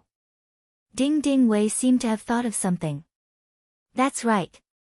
I don't plan to defend the city anymore. Let's kill our way out, attract the enemy's attention, and disrupt their plans. Perhaps this will increase our chances of victory. Yang Qindong nodded silently. He did not like to be attacked passively.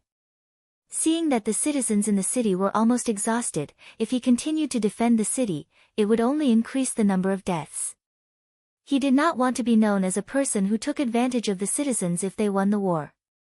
Of course, the most important thing was that the 1st Cavalry Division and the 1st Cavalry Division of the new army had sent a telegram saying that they had successfully landed at the port of Baji and would arrive here in 2 or 3 days. That would be the time for him to launch an all-out counterattack.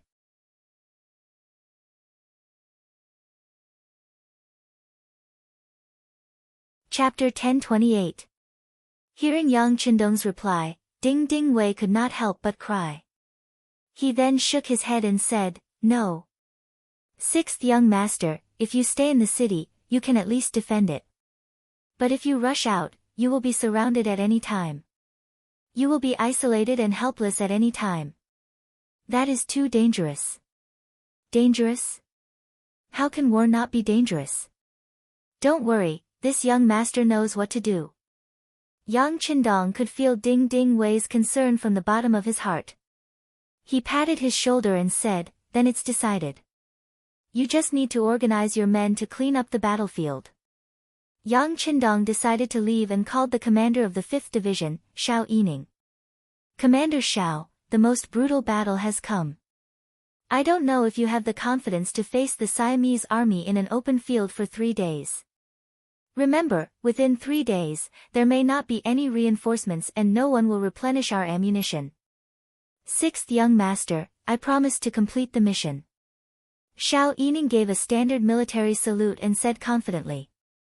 This time, the 5th Division came in a hurry. In order to pursue speed, many divisions and regiments did not bring their heavy weapons. They did not even bring a lot of ammunition. This was their shortcoming. But since it was the task requested by Yang Qindong, even if they used up all the bullets and destroyed all the swords, in the end, they had to bite with their teeth and grab with their hands to fight with the enemy until the last moment to complete the task of guarding for 3 days. Okay, then you go and prepare. Oh right, there is still some ammunition in the warehouse of the Yang family bank in the city. Take it and equip the troops. Yang Qindong said encouragingly. As for the ammunition in the bank, it was originally not there. He took it out from the warehouse at the last minute. A small amount of ammunition could be used to bluff their way through, but if they prepared too much, they would not be able to hide it even if they wanted to.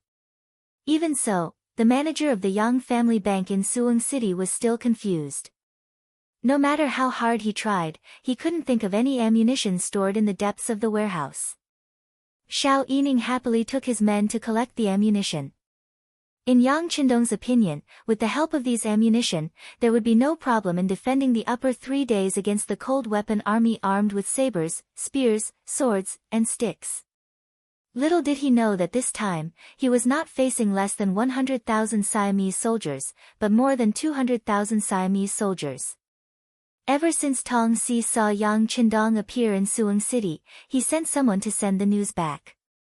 Then, he used his authority to mobilize the Siamese army behind him. When the news reached Bangkok, King Ili Chi immediately mobilized 150,000 troops towards Suwon City, along with 50 cannons. These cannons were originally intended to be used in the siege of Golden Rim City, but because they were too cumbersome, the transportation was delayed for some time. Today, all the cannons had been transported, and the first 20,000 cavalrymen had also arrived. After 6 days of siege, along with the previous losses, Tong Si's army of 100,000 had lost 10,000 men, with another 10,000 injured, leaving 80,000 men. However, as he continued to mobilize his troops, he managed to gather another 30,000 men. Now, with the addition of the 20,000 cavalrymen that had just arrived, the total number of soldiers had reached 130,000. Not only that, according to the news brought by the cavalrymen, in the next 2 days, another 130,000 reinforcements would arrive. This was equivalent to a total of 200,000 soldiers, which was very close to the number of civilians in Suwon City. With sufficient troops, cannons, and cavalrymen, Tong Si was filled with confidence. He was already prepared to go all out to attack the city tomorrow. He wanted to send the main force of the army tomorrow and fight for a decisive battle. Tong Si did not know that Yang Qindong had already prepared for battle outside the city. Similarly, Yang Qindong did not know that more reinforcements had arrived, as well as 50 more cannons. This directly led to many accidents and fierce battles in the following battle. Tong Si was prepared to launch an all-out attack tomorrow morning, while Yang Qindong was prepared to break out of the city in the middle of the night. This kind of unintentional timing difference allowed them to protect Suwon City. In a sense, it could be considered a victory. The sky had already darkened, and the Lu 5th Division and the 1,000 black cavalry that were preparing to leave the city with Yang Qindong had already made all kinds of preparations. However, just as they were about to leave the city, Ding Ding Wei, General De En, and the civilians of the city lined up on both sides of the road to send them off. In order to protect Suwon City, the news of the 6th Young Master's decision to lure the enemy out of the city had already spread throughout the city. The citizens who heard the news were extremely touched and came out to send him off to express their gratitude as ordinary citizens. Ha! Yang Qindong, who was already wearing a golden cloak, rode on the white dragon and smiled at the civilians who came to send them off. He could understand the feelings of the people at this moment, but he did not know what to say other than to say, "Go back." He entered the city alone, and it was true that he risked his life to lure the enemy. It was also true that he took the opportunity to protect the surrounding cities from attack. But all of this was achieved at the cost of the lives of the people of Suwon City. In a way, he had let down the people here. But they still sent him off with gratitude, so what else could he say? Only when he saw Ding Ding Wei and De En did he say a few more words. "I will go out this time to make my name known." Logically speaking, the Siamese army should not attack the city. But you can't be careless. The city gates must be closed. When you see the red signal flare in the sky, that is when you can leave the city. Understand? 6th Young Master, don't worry. We will remember. But you must be careful. Ding Ding Wei and De En said with tears in their eyes. Don't worry. With the 5th Lu Division and the Black Cavalry, no one can hurt the young master. Ha ha ha. Yang Qindong's laughter was still echoing in the air. His words made the Black Cavalry and the soldiers of the 5th Lu Division proud. They would definitely not let anyone harm a single hair on the 6th Young Master. This was their mission and mission. In order to complete this mission, they were even willing to give up their lives. While his laughter was still echoing in the air, the city gates of Suwon City were opened. The Black Cavalry led the charge out, followed by the soldiers of the 5th Lu Division. After that, the city gates were closed, cutting off Yang Qindong's escape route. The Black Cavalry suddenly came out of the city and launched a fierce attack on the Siamese army's camp. For a moment, the sound of people shouting and horses neighing could be heard. In the main tent of the Siamese army, Tong Si was lying down. He had just fallen asleep when he was awakened by the battle cries. Then, a subordinate came to report that someone was breaking out of Suwon City, led by a group of cavalry. After hearing the news, Tong Si put on his armor and said loudly, "It must be Yang Qindong trying to break out of the encirclement." isn't it a little too late to escape now? Order the other city gates to not move, in case the enemy is trying to lure us away. Order 20,000 cavalry to move out and order the cannons to fire in that direction. Order 50,000 mobile troops to be ready. They will depart with me in half an hour. General, fire the cannons now. There are still many of our brothers outside the southern gate. The messenger could not help but panic when he heard the order. It doesn't matter. Losing some men to kill Yang Qindong is worth it no matter how I look at it. Let's just carry out this order, Tong Si said without hesitation. At this moment, the only goal in his mind was to kill Yang Qindong. In order to achieve this goal, everything else could be sacrificed. Outside the southern gate, the black cavalry led the charge into the enemy's camp and launched a frenzied attack on the 5,000 Siamese soldiers. With every swing of their swords, the Siamese soldiers fell to the ground one by one. Their corpses were strewn across the ground, emitting the stench of blood. The black cavalry was brave and fierce. The 5,000 Siamese soldiers were no match for them. Very quickly, other than those who were killed, the rest of the Siamese soldiers escaped without a trace. Yang Qindong, who had also killed a few enemies on his horse, chuckled. He then ordered the 5th Lu Division to leave immediately and head towards the barren hills in the southwest direction. He had landed there when he arrived and it was a good place to attack and defend. After Yang Qindong defeated the enemy, he led the 1,000 black cavalry out of the battlefield. The 1st, 2nd, and 3rd regiments of the 5th Lu Division left with them. Only the 4th Regiment stayed behind to cover the rear. The 4th Regiment was the cause of the accident. The 4th Regiment commander, Ru Kai, followed the original plan and walked at the back to ensure the safety of the army. The group didn't seem to be in a hurry, and Ru Kai didn't seem to be in a hurry either. With the gun in his hand, he was confident that he wouldn't be afraid even if the enemy chased after him. As long as he could hold them off for a while, the barren hills a dozen li away from the city would form an effective defensive formation. At that time, he would be absolutely safe. Ru Kai was very confident, but he had forgotten one thing. Or rather, he had overlooked one thing. What if the other party also had firearms? This was a common problem not only for Ru Kai but also for most of the officers and soldiers of the Cold Front. They were used to fighting enemies who did not have firearms. Over time, a subconscious thought formed that other than them, the other enemies did not have firearms and did not know how to use them. It was this bad habit that led to the problem. Just as the 4th Regiment was moving towards the barren hills, the sound of cannons suddenly rang out. When Ru Kai heard the sound of the cannons, he even had the misconception that the cannons were from his side. When the cannons were fired, they should not be attacking him. It was precisely this kind of thinking that occupied the dominant position, which prevented him from lying on the ground at the first moment, nor did he make any defensive movements at the first time. As luck would have it, one of the cannonballs landed about 10 feet away from him. Then, one of the cannonballs hit his chest and abdomen. Ru Kai was in so much pain that he almost fainted.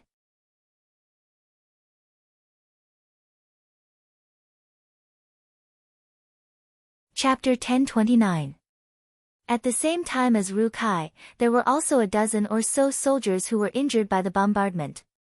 They were all careless and did not think of dodging at all, so they were hit by the aftershocks of the bombardment. Some of them were even more unlucky and were directly killed by the bombardment. The entire 4th Division was in chaos. Feeling the pain getting worse, Ru Kai bit his lips and forced himself to stay alert. At this time, the vice commander Xian Yuan rushed to his side. When he saw Ru Kai's pale face and the blood on his body, he cried out in shock, "Commander, you're injured?" "It's okay, it's just a small injury." Ru Kai forced a smile. As soon as he finished speaking, the sound of horses galloping could be heard. Ru Kai's expression changed. This time, he had a feeling that it wasn't the 6th young master and his black cavalry. From the sound of the horses galloping, there were at least 5,000 of them. This was definitely not something the black cavalry could produce. Ru Kai was shocked that the Siamese army had artillery and cavalry. However, he still said in a serious tone, "How about this, Deputy Commander Xian, I order you to immediately retreat with the main force of the regiment. All the injured soldiers will stay behind and cover the rear with me." "No, Commander, I will stay behind and make arrangements to bring you away."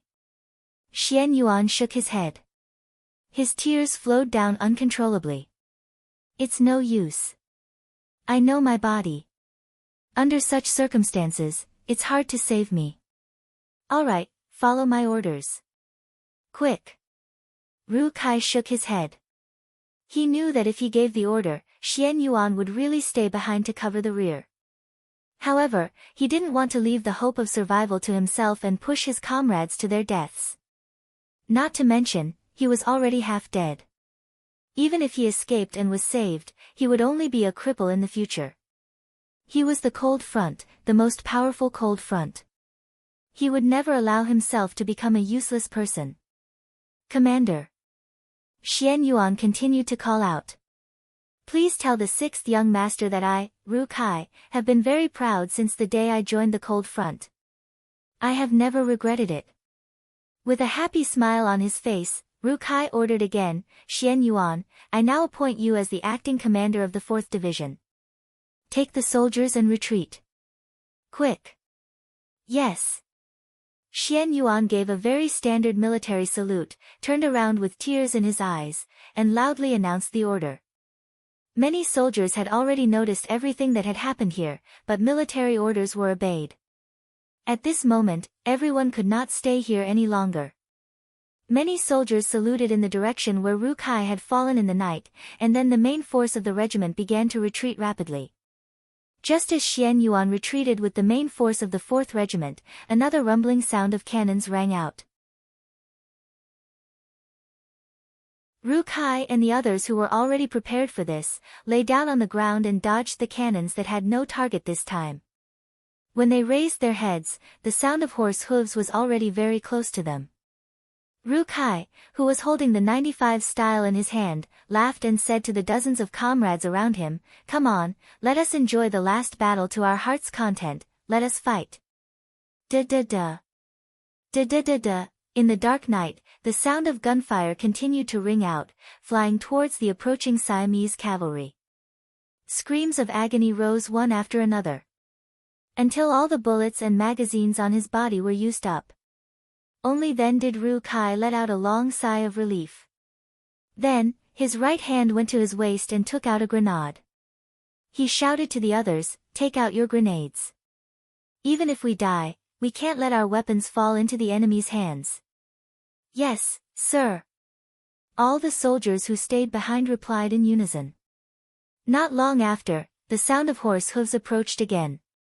When they were completely submerged in the surroundings of Ru Kai and the others, a series of booming sounds rang out.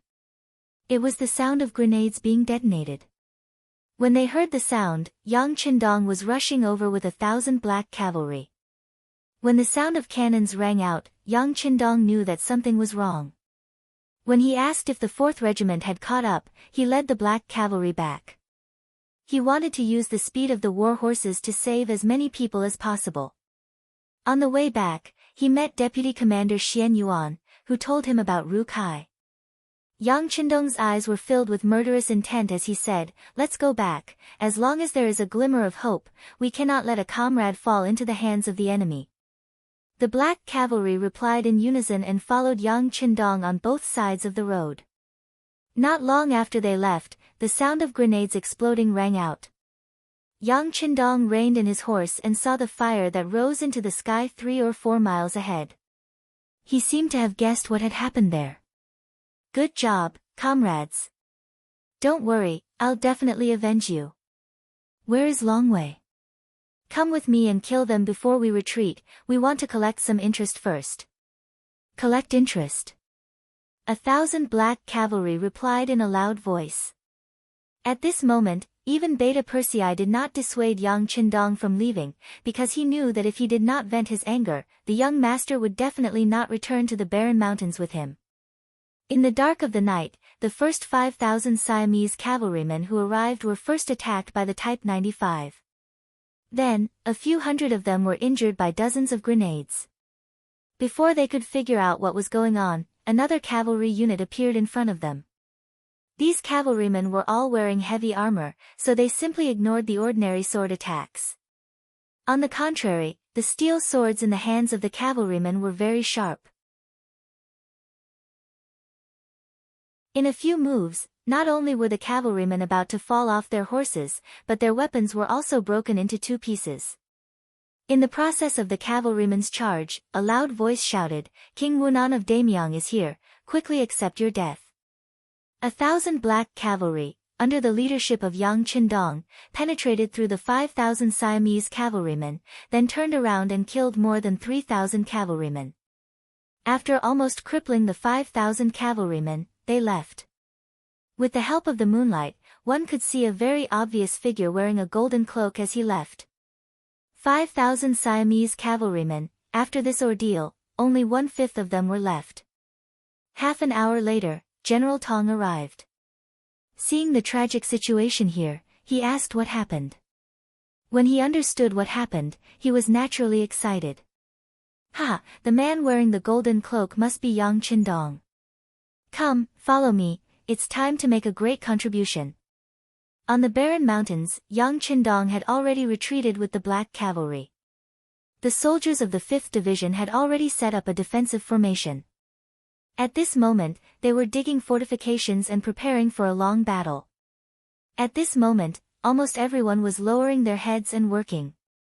They regarded the sacrifice of Ru Kai as a kind of motivation and suppressed it in their hearts, waiting for a moment to erupt. Yang Qindong stood behind the trench and stared at the darkness in front of him. Artillery first, then cavalry. He did not receive news of this in advance. It seemed that there was a problem with the intelligence network. Facts also proved that on the battlefield, any small mistake could lead to a very fatal problem. At this moment, Yang Qindong could not help but think of Yunk, the head of the Security Bureau in Southeast Asia, who was still recuperating in Qiqian City. Because of his health condition, Yunk was recuperating in the first hospital of Qiqian City. The intelligence here was handed over to his assistant, Golden Rooster. The name was not bad.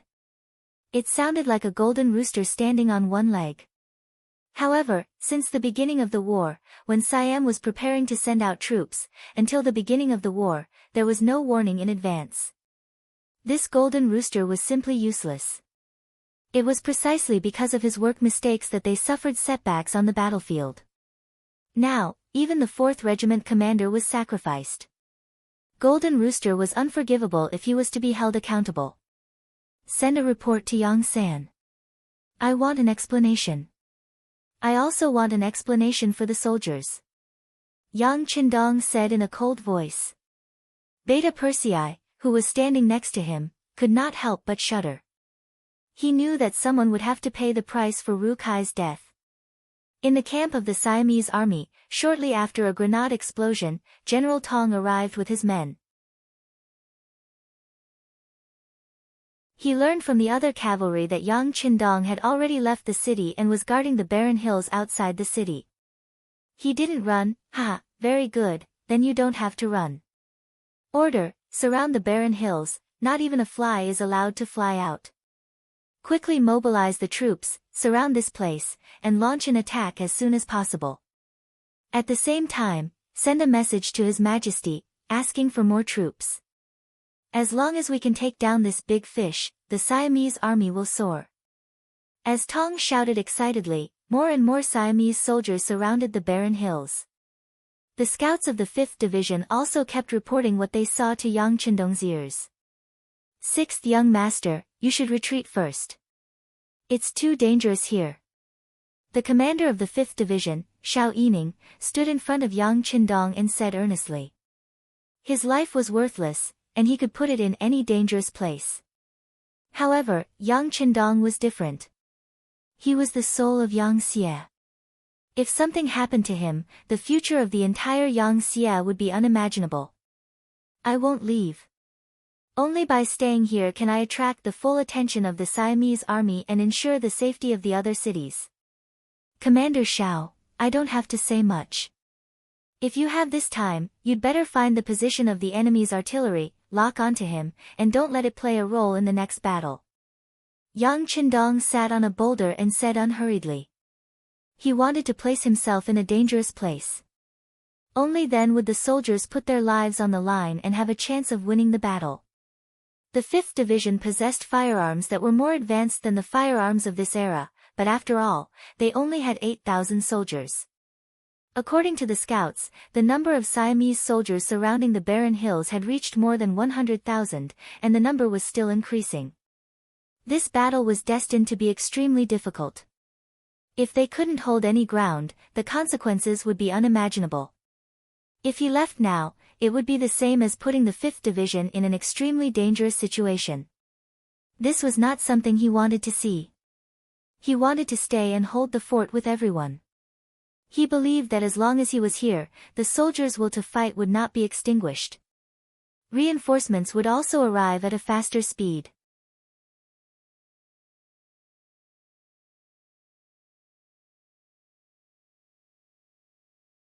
Chapter 1030. After all, there were more than 10 times, 20 times, and possibly even more enemies. Even if they were fully equipped with firearms, once the enemy decided to fight without regard for their lives, the firearms wouldn't be able to withstand it.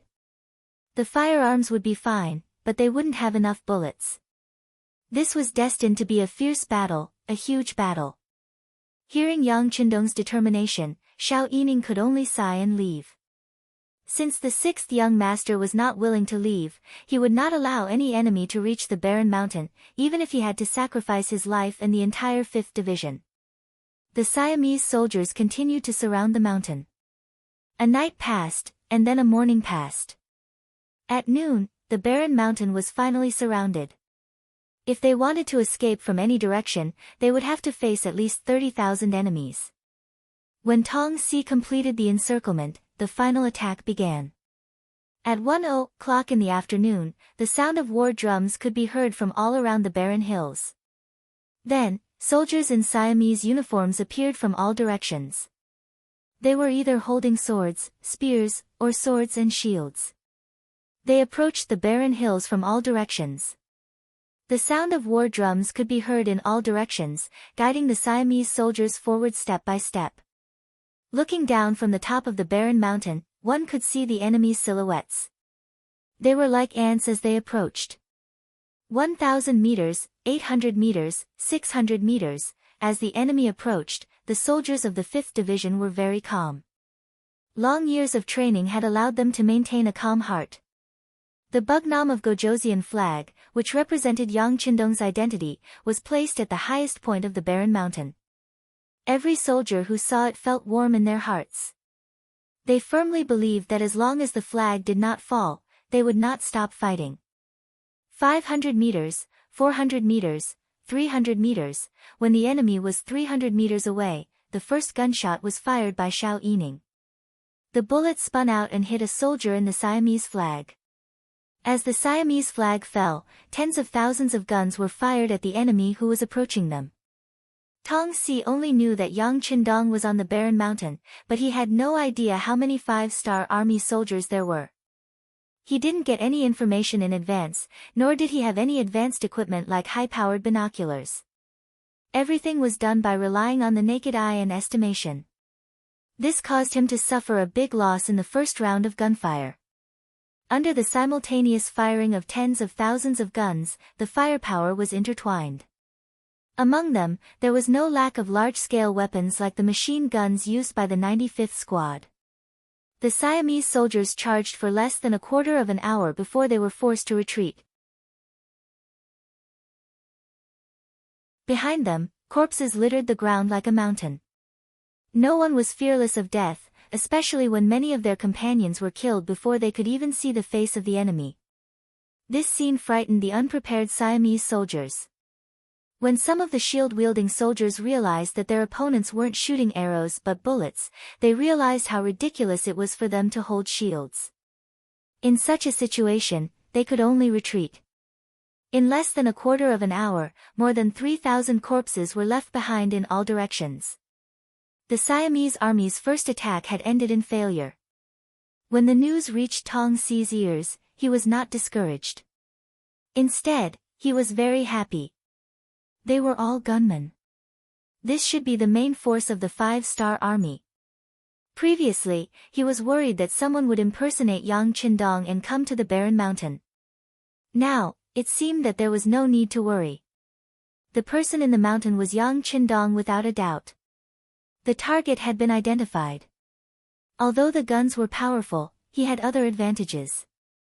For example, he had 50 newly shipped cannons and more than 10,000 cavalrymen. These could be his trump cards to achieve his final goal. Push the cannons up. At the same time, order 5,000 cavalrymen to get ready. Once the opportunity is right, we will charge. I want to see if their guns have an endless supply of gunpowder, Tong Si said confidently. The general gave the order and the cannons began to move forward. The 5,000 cavalrymen were also prepared. All of this was seen by Commander Xiao Yining, who was on the barren mountain. Damn it, it finally appeared. Cannoneers, confirm the target's position and adjust the gauge. Wait for orders. Xiao Yining's voice was filled with anger when he finally saw the cannon that killed the 4th Regiment commander. Yang Qindong also saw the appearance of the cannons through the binoculars, and then he smiled. Some things were still a deterrent when they were not used. However, once they were used, they would lose their deterrence. As for whether these cannons could hurt him and the soldiers of the 5th Division, Yang Qindong was not worried at all. From what he knew, other than the 5-star army, other cannons could only fire up to a distance of 3 miles. For example, Baiming's self-made cannons could not even fire up to a distance of 1 mile due to various technical reasons. How could these cannons pose a threat to him? Yang Qindong's confidence influenced the other soldiers. A few of the 100mm mortars that were already set up were constantly adjusting their aim. However, they were not in a hurry to fire. The 5-star army also had cannons and their attack range was several times longer than the Siamese army's cannons. Right now, this was still not public news. Therefore, their current goal was to destroy all of the enemy's cannons as much as possible when the enemy was not prepared for it. If they could not destroy the cannons in one shot, it would not be fun if the enemy suddenly pushed the cannons forward at night when everyone's vision was blocked. The 20 mortars locked onto the cannons that were slowly moving forward. Soon, they determined that the enemy had 30 cannons. After seeing that there were no more cannons, Commander Xiao Yining gave the order and shouted, "Fire!" Boom! Boom! Boom! The sound of cannons rang out and 20 shells were fired at the same time, covering the entire area in an instant. After a burst of fire, the 30 cannons of the Siamese army, as well as the hundreds of Siamese soldiers who were pushing the cannons forward, were all annihilated. Tong Si, who was still waiting for the news of victory, heard the sound of cannons. His intuition told him that this was not a good sign. He knew the sound and power of his own cannons. They were not as loud and powerful as this. Could it be that the enemy had brought cannons with them? The facts told him that his guess was correct. It was indeed not his side that fired the cannons. Not only that, his own cannons were all destroyed in this round of artillery fire. The 30 cannons he sent out were all turned into piles of red-hot scrap iron without exception. There were only 50 cannons in total. Losing 30 cannons in one shot made Tong Si furious. He immediately shouted, "Charge! Charge! Cavalry! Charge! I want to kill them!"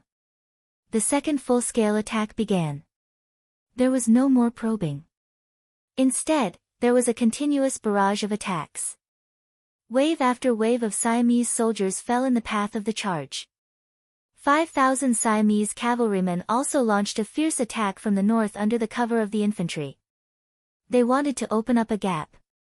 As long as they could get close to the 5-star army, they could win with the advantage of numbers.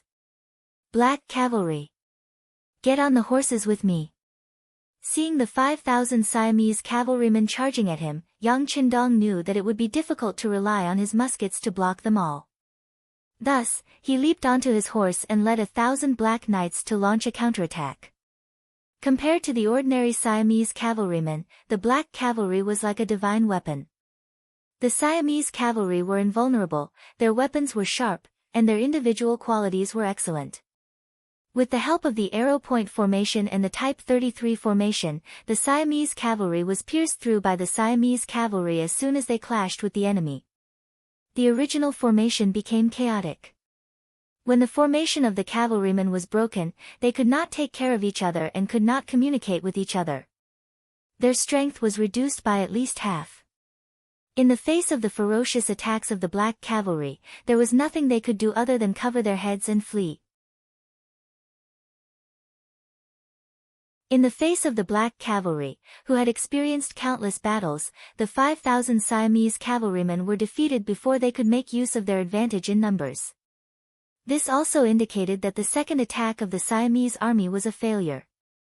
More than 2 hours later, the sky was almost dark. The Siamese army had paid a price of nearly 10,000 men and retreated in defeat.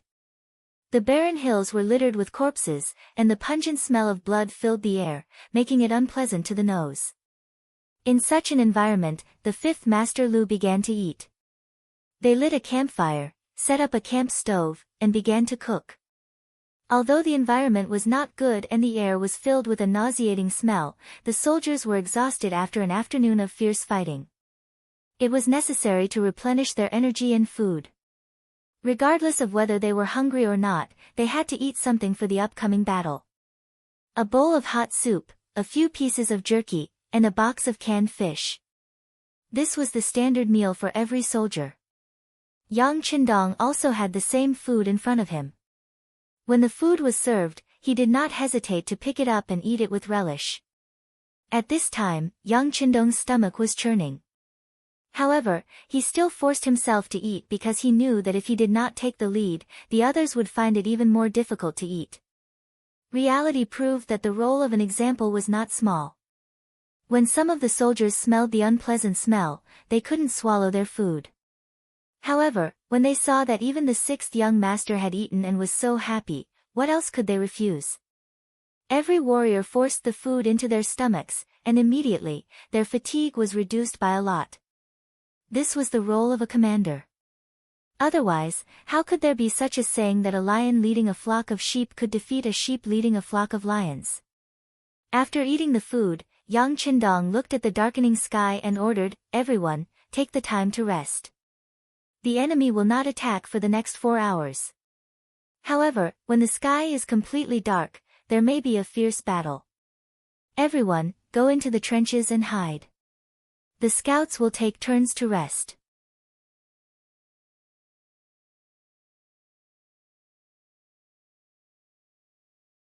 Chapter 1031.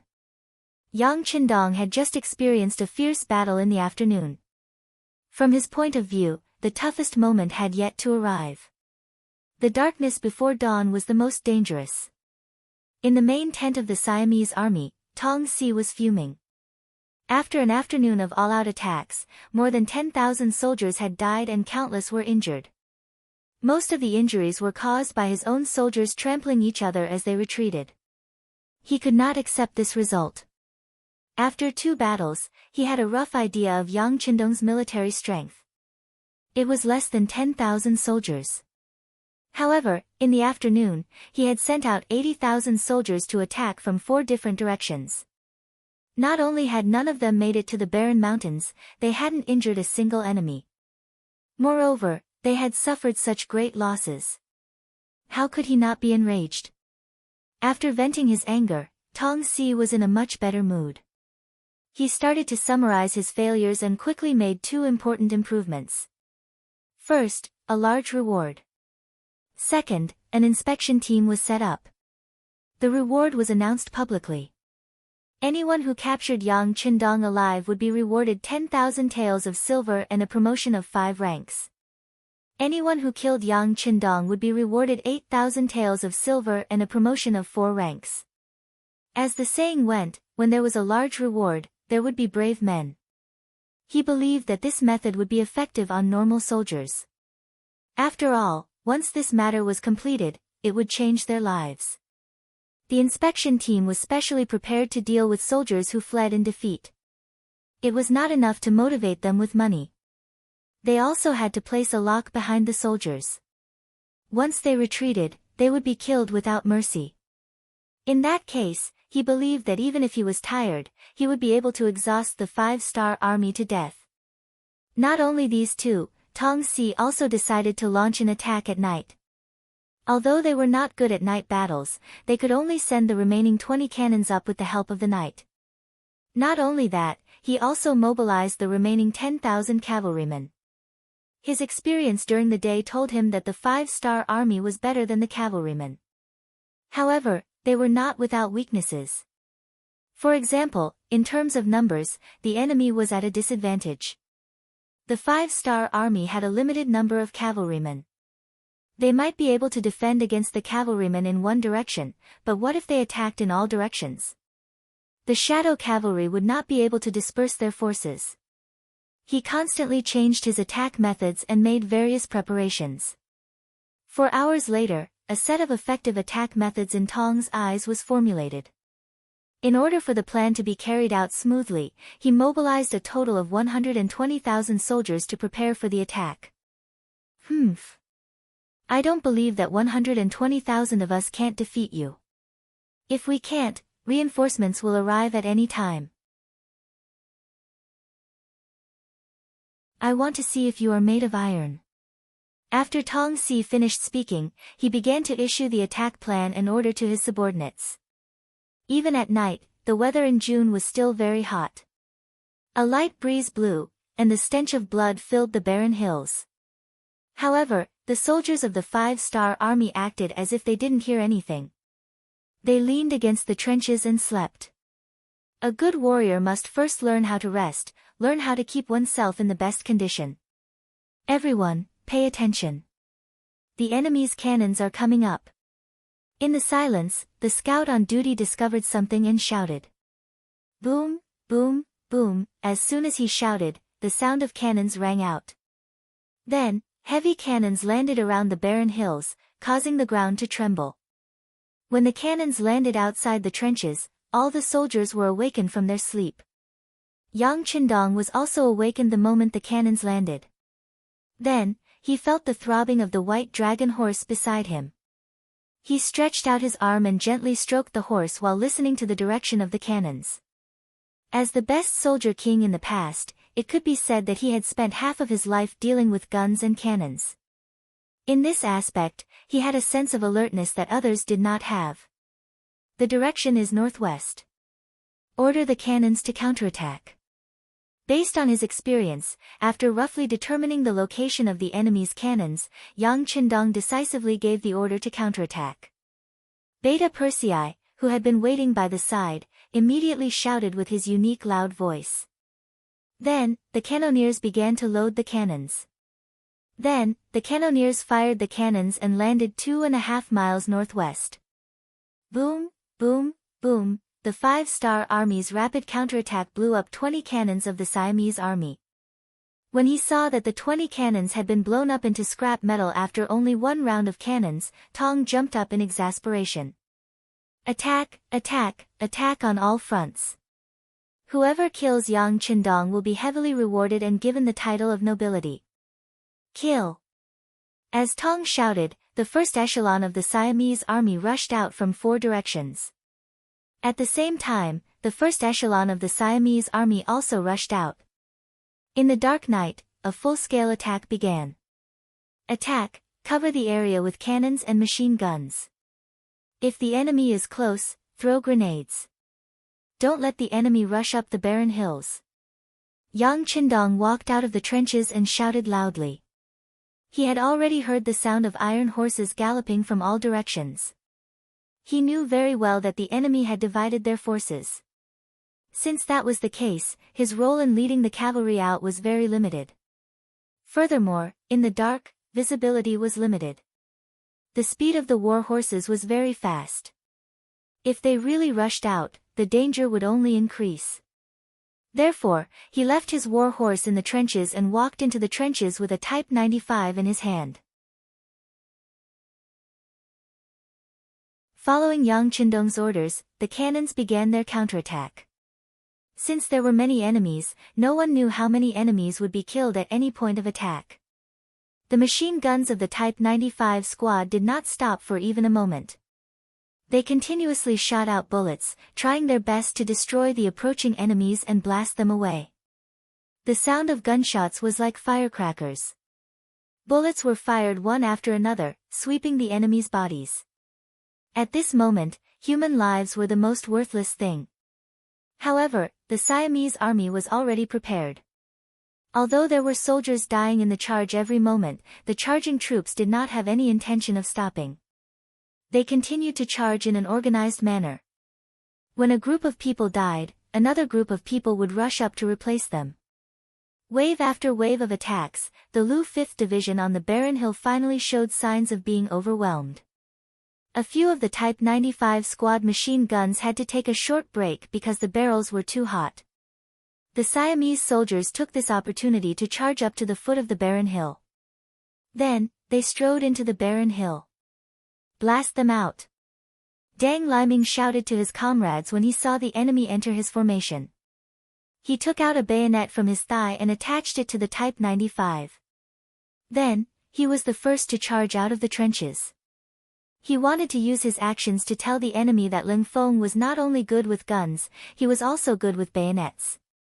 The regiment commander rushed out, and the other soldiers also flashed their bayonets one by one. They followed closely behind and pounced towards the enemy outside the trenches.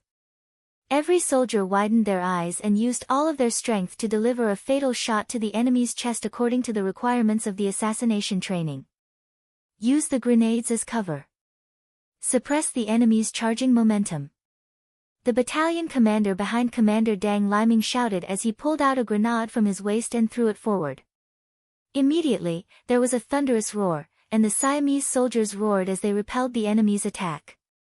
At the same time, Dang Liming took the lead and led a group of soldiers to kill the Siamese at the front and reclaim the position that they had lost.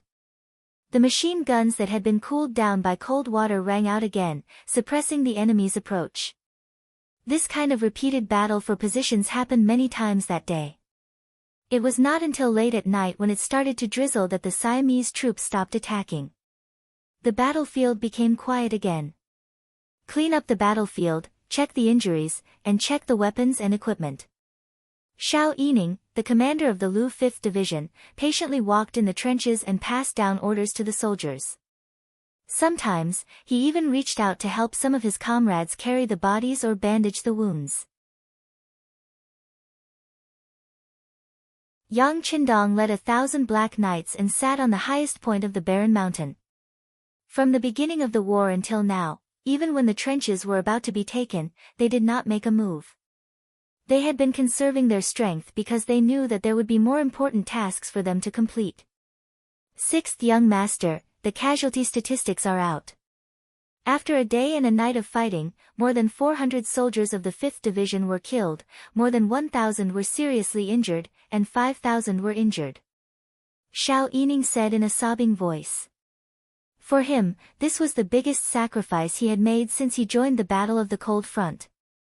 In the face of Xiao Yining's complaints, Yang Qindong did not reprimand nor did he console him. He only replied with 3 simple words, "Got it." After saying these words, he finally got up slowly and patted the white dragon horse beside him. "Old man, it's time for us to show our power. Are you ready?" Although it was only a warhorse, the white dragon seemed to be able to understand Yang Qindong's words. It could not help but raise its neck and neighed. This caused Yang Qindong to laugh out loud. "All right, since you're ready, then let's have a big fight. Brothers, are you ready?" "We're ready." 1,000 black knights answered him in unison. Beta Persei was also standing among the black knights. After answering this sentence, he carefully took a few steps forward.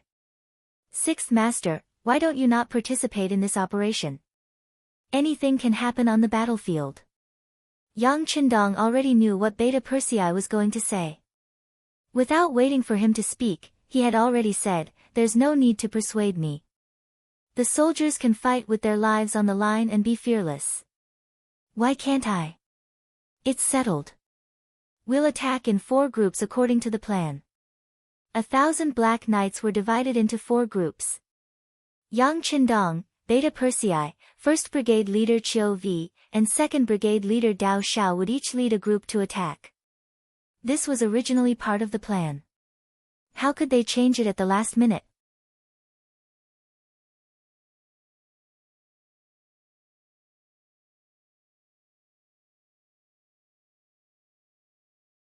Chapter 1032. Beta Persei had followed Yang Qindong for a long time and knew the temperament of the young master well. Most of the time, he was easy to talk to and listen to advice.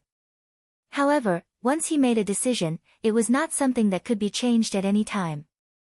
Knowing that it was useless to persuade him, Beta Persei spoke to Badao Jiang and Peng Yu, who were in Yang Qindong's team. I'll leave the young master's safety to you. If anything happens, I'll kill you. Second brother, don't worry. Even if we die in battle, our souls will protect the 6th young master and bring him back safely. Badao Jiang and Peng Yu said with a solemn expression. 1,000 people were divided into 4 teams, which meant that each team had about 250 people. Due to the rain, the Siamese soldiers had to rest and reorganize. When they stopped attacking, Yang Qindong personally led them to launch a counterattack. Before they set off, Yang Qindong said to Xiao Yining, "Cook immediately and take the time to rest. The soldiers are very tired after fighting for a day and a night. I'm afraid there will be more difficult battles waiting for us. The more energy we have, the more likely we will win. 6th young master, don't worry. We will wait for your triumphant return. Hot meals will be waiting for you and the black cavalry." Xiao Yining stood straight and saluted. Definitely. Yang Qindong's face revealed a confident smile. Then, he lightly clamped his legs and rode the white dragon horse in the direction of the retreating Siamese soldiers. The battle had been going on for a day and a night. Under the tense atmosphere, the Siamese soldiers were exhausted. Taking advantage of the light rain, they rested for a short while. From their point of view, the 5-star army was small in number and it was almost impossible for them to change the battle. They were tired and needed to rest. Their opponents should take this opportunity to lie down on the ground and rest. It was impossible for them to launch a counterattack and threaten the Siamese soldiers. Under such circumstances, the Siamese soldiers did not even bother to send out their sentries. In the dark night, the soldiers gathered in circles to cook. They enjoyed the warm meal in the rain to replenish the nutrients their bodies lacked. Just when the meal was ready and everyone was about to eat, the sound of galloping horses approached from afar. When the Siamese soldiers at the front heard it, they were all in disbelief. They did not believe that the 5-star army would take the initiative to cause them trouble. What right did they have? Regardless of whether they believed it or not, the cavalry of the 5-star troop was really here. Just as some of the vigilant Siamese soldiers stood up, a group of black figures emerged from the darkness. Under the light of the bonfire, the gleaming silver broadswords slashed at the frightened Siamese soldiers. The Siamese soldiers were unprepared for the sudden attack and suffered a great loss. Most of them were chopped in half and turned into corpses before they could even hold their weapons. A few lucky ones turned around and fled. They led the Black Knights to another camp and repeated the previous attack. Yang Qindong had always been at the front of his team. His physical fitness was already very good. No one could beat him in terms of both strength and toughness. In addition, the White Dragon was the king of horses. With the combination of the two, once he rushed out, no one could catch up to him. Naturally, he took the responsibility of being the tip of the arrow. His appearance was like a golden needle that quickly pierced into a person's body. Wherever he went, the Siamese soldiers, whether armed or unarmed, soldiers or generals, were no match for him. They were all killed with a single slash of his saber and fell to the ground with hatred in their hearts. Quick, keep up with him. Ba Daojiang and Peng Yu pushed their horses to their limits, but they were barely able to keep up with Yang Qindong. This made them extremely anxious, and at the same time, they used all of their strength. Every time their silver blades struck down, another soul would appear on the battlefield. Although there were only around 250 people, under Yang Qindong's lead, everyone forgot about this fact. All they thought about was constantly moving forward, constantly killing the enemy, and constantly killing the enemy. With such high morale, the cavalry of more than 200 men forced their way through 4 Siamese military camps, each of which had at least 1,000 soldiers. However, with the advantage in numbers, they could not fight back. They could only run with their instinct. After charging into the 5th camp, Yang Qindong finally felt a trace of weakness. The speed at which he swung his sword slowed down, allowing Ba Daojiang and Peng Yu, who were behind him, to catch up. Then, the two of them shouted, "Sixth young master, we have charged into the 5th camp. We have completed our mission. We can retreat now. It's already the 5th camp." Yang Qindong smiled as he thought about the plan to retreat after charging into 3 enemy camps. Then, he shouted, "The enemy is too easy to kill. They are completely defenseless. Let's charge into 1 more camp. No matter what the situation is, we will retreat. What do you think?" Even though Yang Qindong said it in a negotiating tone, his tone was firm. Badao Jiang and Peng Yu could not say anything. They could only smile bitterly and follow behind Yang Qindong as they continued to charge forward. 2 hours later, Xiao Yining, the commander of the 5th Infantry Division, stood on a barren hill and looked into the distance. So much time had passed. Why had not a single shadow cavalry unit returned? Did something happen to them? Just as he was worrying, the sound of hooves could be heard from afar. Then, the first batch of retreating units appeared. It was the 4th unit led by Dao Shao. Their bodies reeked of blood, representing their achievements. When they retreated to the barren hill and saw that they were the first batch to retreat, he could not help but be shocked. "Sixth young master and the rest did not return?" "No, you are the first unit." Xiao Yining replied honestly. "What? That won't do. I have to go and receive them." This result shocked Dao Shao. He had already completed his mission to kill 3 enemy camps. That was why he had retreated. However, he had not seen a single unit return. This could only mean that they had completed their mission beyond their expectations. He hated himself for being too honest and obedient. He wanted to lead his unit out again. However, Xiao Yining took large strides forward and blocked Dao Zhao's warhorse.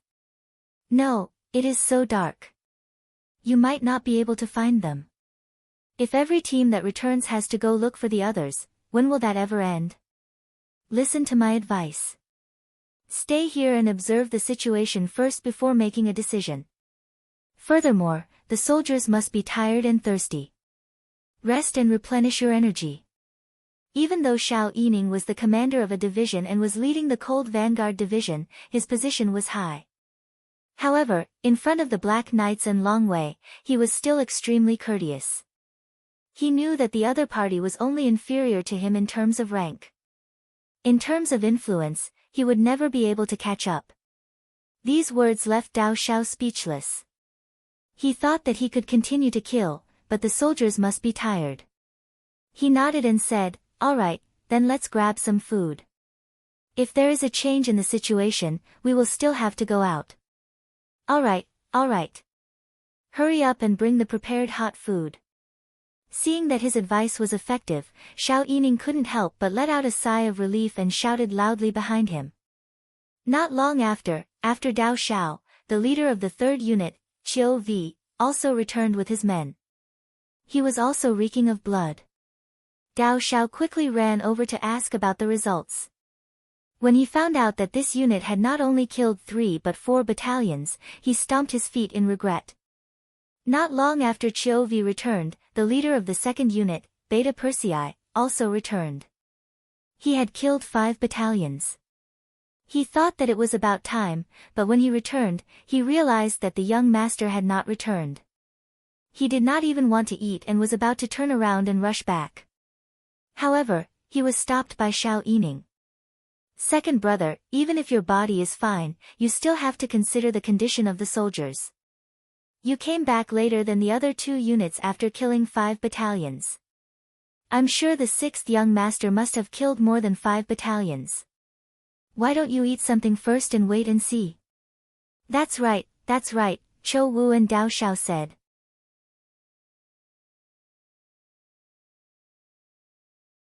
The starting point of departure was the same, and the speed of return was determined by the number of enemy battalions killed. In this case, it was very likely that the 6th young master would kill his way into the 6th battalion. In this case, the 6th young master's return should not be far away. Alright. Beta Persei looked at the dark night. He was also worried that he would not be able to find the young master if he went out now. He would also put his brothers in danger. Therefore, he decided to wait a little longer. This wait lasted for an hour. Beta Persei, who felt that a day was like a year, forced himself to drink a bowl of meat soup. Finally, he could not wait any longer. No, it's been so long and the young master still hasn't returned. Something must have happened. We can't wait any longer. Yes, we can't wait any longer. This time, even Qiu Vi and Dao Xiao could not sit still. According to the time, even if the 6th young master had killed 6 battalions, he should have returned long ago. However, he still had not returned. Could it be that he had killed more enemies? Or did something happen? When they thought of the latter, who could still sit still? First, they were the Black Knights, then the Long Wei. They were responsible for ensuring the absolute safety of the 6th young master. In a sense, they were equivalent to the emperor's personal army. Naturally, they were incomparably prestigious. However, this prestige was based on the fact that Yang Qindong was fine. If something really happened, they would not be able to bear the responsibility even if they all died 10 times over. Xiao Yining did not dare to stop them. After an extra hour, he had already lost his confidence. If it was not for the fact that he did not have a warhorse to ride, he would have asked to go out and fight. Men, each unit take out 200 Type 95 weapons and give them to the Black Cavalry. The only thing Xiao Yining could do was to donate the weapons. No matter what, it would be considered a contribution.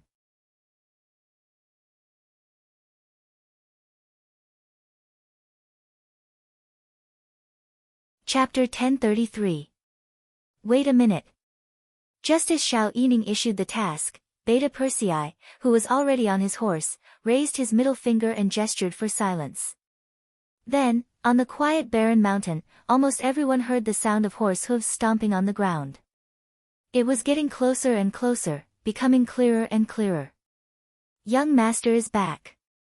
It must be the young master. Beta Persei couldn't help but cry out, his childlike face full of joy. It was Yang Qindong. At this moment, his golden battle robe had long been dyed blood red. When he saw Beta Persei and the others at the foot of the barren mountain from afar, he squeezed out a smile even though he was a little tired. Ha, everyone must be anxious from waiting. This time I violated the military order, it's my responsibility. Yang Qindong had set an example by apologizing as soon as he arrived. With his status, he had to admit that he had done something wrong. He believed that in the future, other officials, no matter how high their ranks were, would have to have an attitude when they did something wrong. Young master, are you okay? But at this moment, no one took his self-reflection seriously. Everyone was really concerned about whether Yang Qindong's body had any problems and whether he was injured. Ha, I'm fine. I just killed a little too ruthlessly. 2 of my brothers were injured, but fortunately, I checked on them on the way. It's not fatal. They'll be fine after some rest. Yang Qindong grinned and laughed. This was the strength of the Shadow Cavalry. They were covered in protective armor, and so were their warhorses. Unless they were trapped and died of exhaustion or stripped of their armor, it would be extremely difficult to kill them. This was also the main reason why Yang Qindong dared to split them into 4 teams to counterattack with only 1,000 Shadow Cavalry. Facts also proved that there were no casualties in the 2nd, 3rd, and 4th teams. Some were only injured by the shock. When they heard that Yang Qindong was fine and only 2 of his comrades were slightly injured, everyone laughed. Then Beta Persei couldn't help but ask curiously, "Young master, you came back so late. How many enemy camps did you break through?" Faced with this question that everyone was curious about, Yang Qindong didn't answer.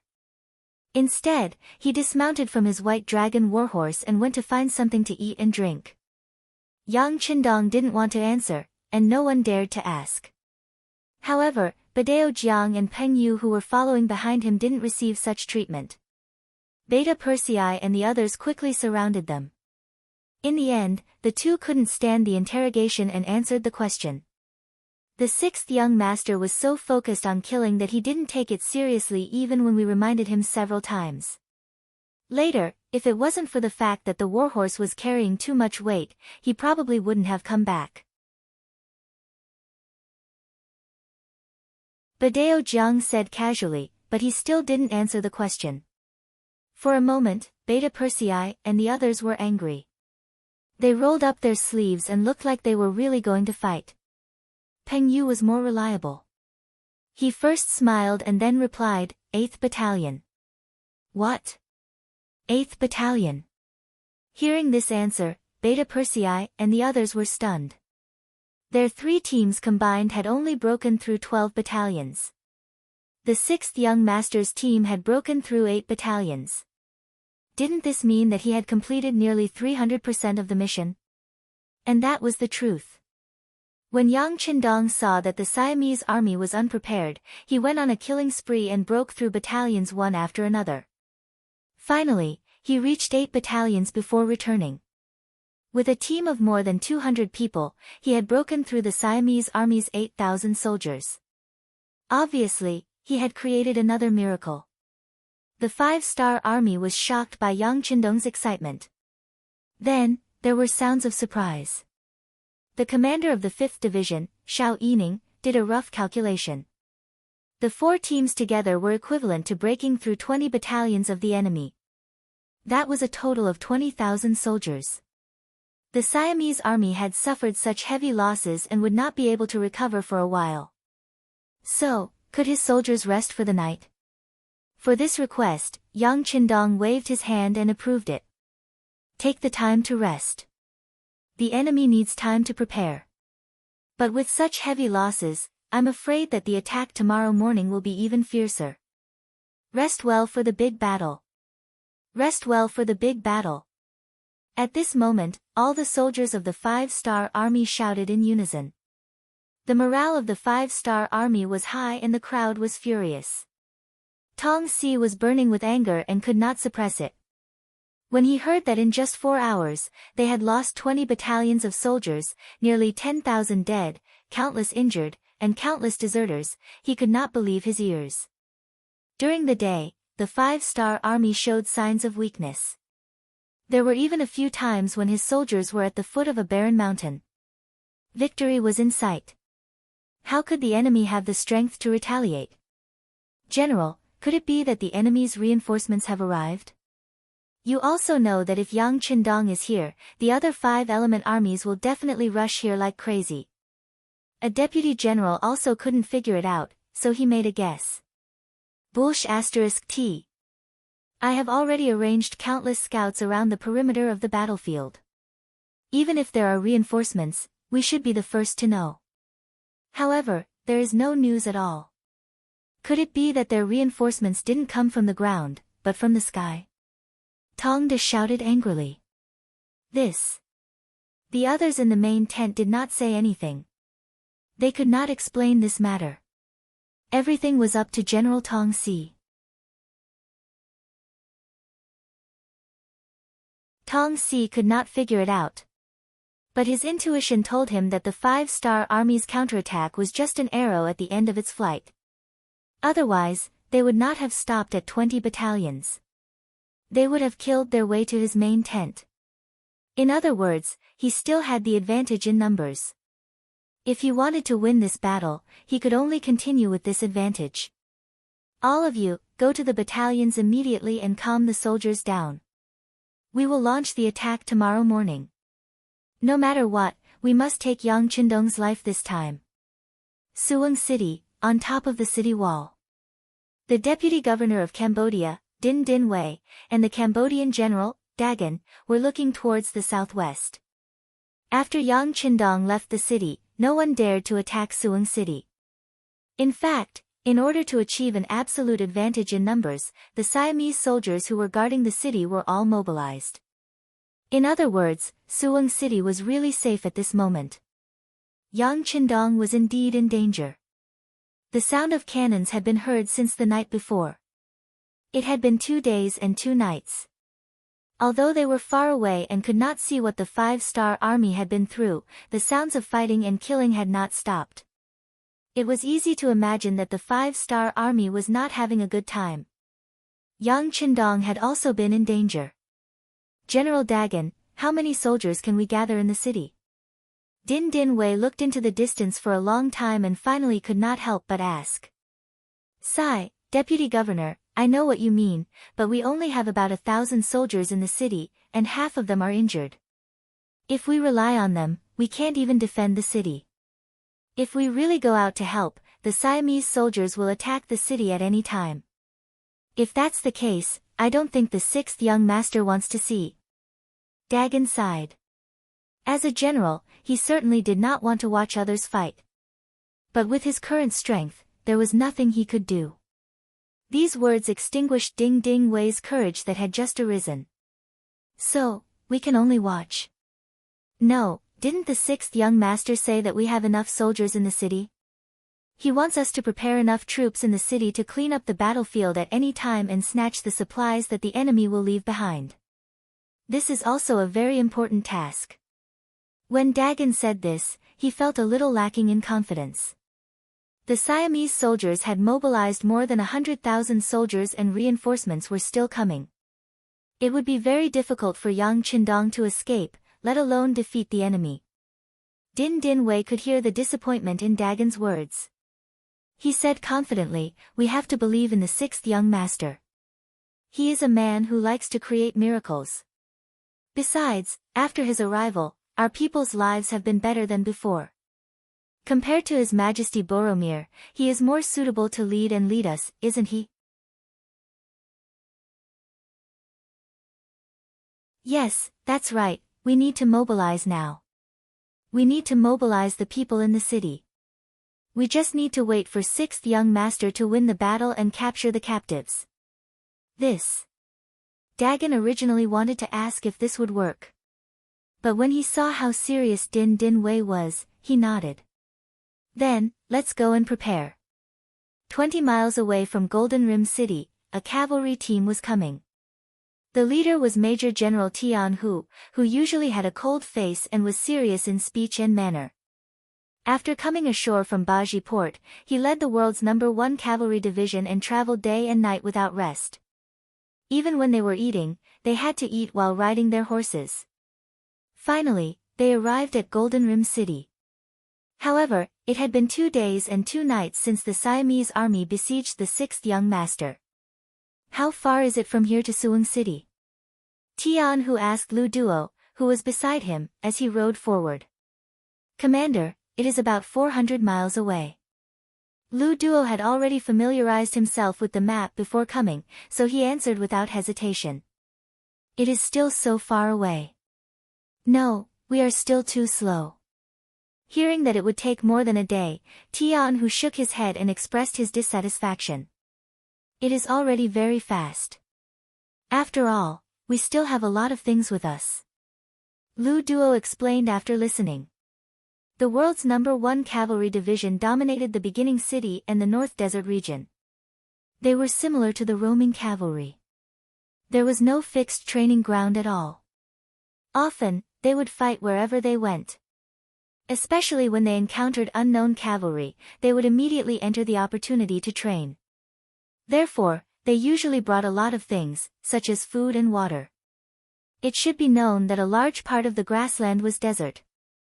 If there was not enough water, it was easy to get hungry and thirsty, leading to a decline in combat strength.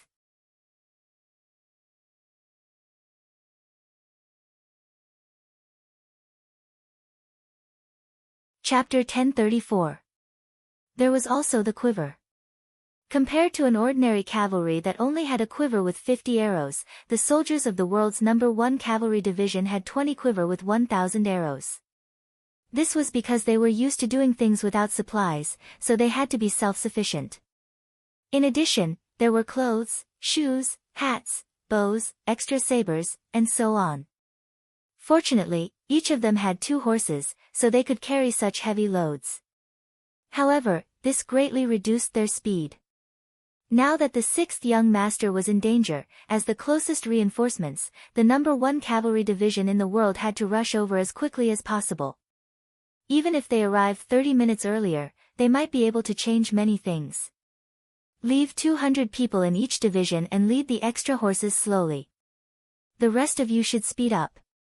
Other than the necessary weapons and rations, leave everything else behind. Our top priority is to rush over with all our might. Tian Hu took a deep breath and immediately made a decision. Lu Duo only hesitated for a moment before giving a military salute. Then, he began to pass down orders to the messenger behind him. Immediately, the 1st Cavalry Division, which originally had 10,000 people, was left with 800 people. At the same time, they also left behind 10,800 war horses and a bunch of supplies. Without any restraints, Tian Hu, who had only brought rations for a day, acted as if he would either succeed or die for a righteous cause. He had already used his actions to tell everyone that they had to rush over to the location to rescue the 6th young master. Otherwise, they would run out of food first. The 9,200 cavalry troops advanced quickly. Everywhere they passed, clouds of smoke and dust would rise, giving people the feeling that they were riding on a cloud of dust. On the barren mountain, because of the sneak attack, they managed to obtain half a night to rest. When the sun rose the next day, the crazy attacks began again. As if considering the factor of long delays, Tong Si once again gave an iron order that they could only advance and not retreat. At the same time, the reward for killing Yang Qindong was increased from 10,000 silver taels to 20,000 silver taels. To an ordinary soldier, this was definitely a heaven-shaking sum. It was equivalent to being able to rise from the poor class to the upper class, and not having to worry about food and water for the rest of their lives. This also greatly increased the morale and enticement of the soldiers. Even though they knew that the 5-star army possessed extremely miraculous and formidable firearms, the soldiers were still as numerous as the clouds in the sky. Often, after a batch of soldiers was shot down, a new batch would appear immediately. From the looks of it, if the soldiers of the late Qing dynasty had such morale, they wouldn't have allowed the 8-nation alliance to invade. Facing such an attack, 5th Master Lu was also undergoing the harshest test. Their ammunition consumption was too fast, and without enough supplies, they were already stretched thin. Of course, the most important thing was that the enemy's charge was too fierce. Many of the muskets had to be used continuously, and the chances of them having problems were greatly increased. For example, misfiring, jamming, or overloading of the musket, causing it to not be able to fire, occurred repeatedly. Originally, 5th Master Lu only had 1 musket each and did not have many spare muskets. Thus, he had no choice but to pick up a bayonet and go into battle bare-chested. It must be said that the Leng Feng soldiers were not bad with their muskets, and their close combat abilities were also very strong. Once they were back-to-back and formed a 3x3 formation, the 3 of them could easily kill enemies several times their number. Unfortunately, the number of enemies they faced this time was too much, and it was not just several times their number. After 3 days of battle, the Siamese soldiers had already suffered tens of thousands of casualties, which was a few thousand times the number of casualties of the 5-star army. However, when the muskets could no longer display their advantage, the number of casualties began to decrease. At around 10 in the morning, the firearms started to have problems on a large scale. By the time they switched to close combat at 1 o'clock in the afternoon, a total of 3 hours and 3 hours had passed. The number of casualties in the 5th Army had exceeded 1,000. What was even more frightening was that this number was still increasing. If it wasn't for Yang Qindong bringing the Black Knights and the Dragon Guards to join in and kill the enemy from time to time, the barren mountain might not have been able to be defended. Such a loss had never happened since the establishment of the Lengfeng army. However, no one complained. When they became the glorious soldiers of the Lengfeng army, they were destined to bear the same amount of pressure. For example, in the face of danger, they were expected to face death with equanimity. Use grenades when there are more people, and bayonets when there are fewer people. Those who can use muskets, please be prepared to cooperate. Please don't be a hero, don't fight alone, and don't casually save people, 5th Master Lu Division Xiao Yining said as he almost cried. Just now, he didn't know how many heroic soldiers had taken the initiative to charge at the enemy, and then fought one against many, hundreds, and finally died on the battlefield. He also saw that in order to save these lone heroes, many soldiers had charged into the enemy camp like moths to a flame. After entering, they never came out again. These were all good warriors. Even in the face of death, they did not flinch. He was happy to be their commander, but at the same time, he was sad for their sacrifice. However, war was cruel to begin with. Once on the battlefield, one had to be prepared to die on the battlefield.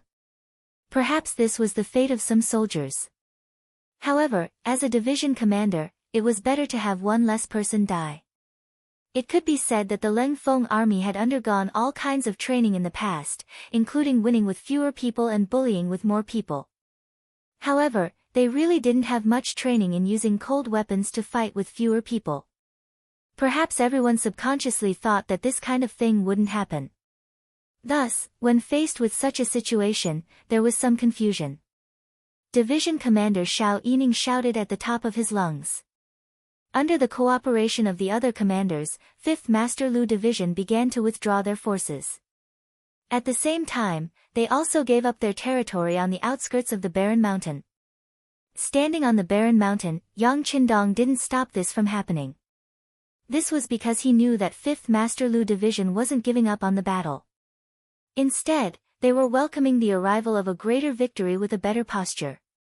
At 2 in the afternoon, the enemy's large-scale attack began again. From afar, the figures were densely packed.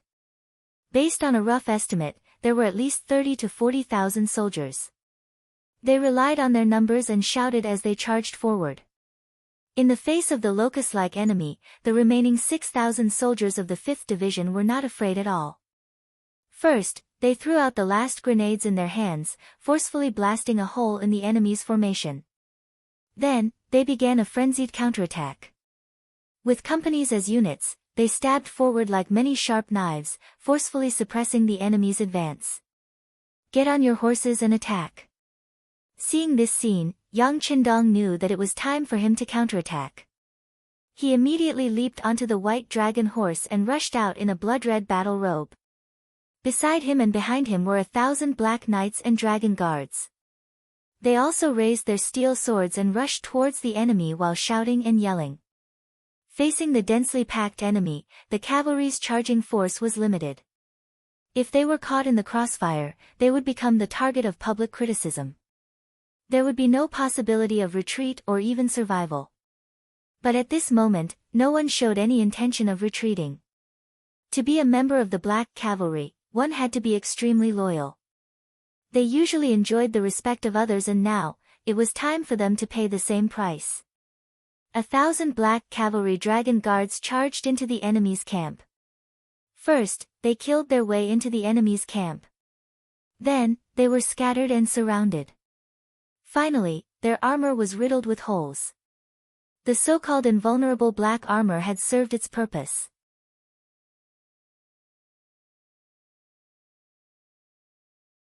It could no longer protect the Black Cavalry Dragon Guards, and they became the targets of the Siamese soldiers. The sun gradually set in the west and the sky finally turned dark again.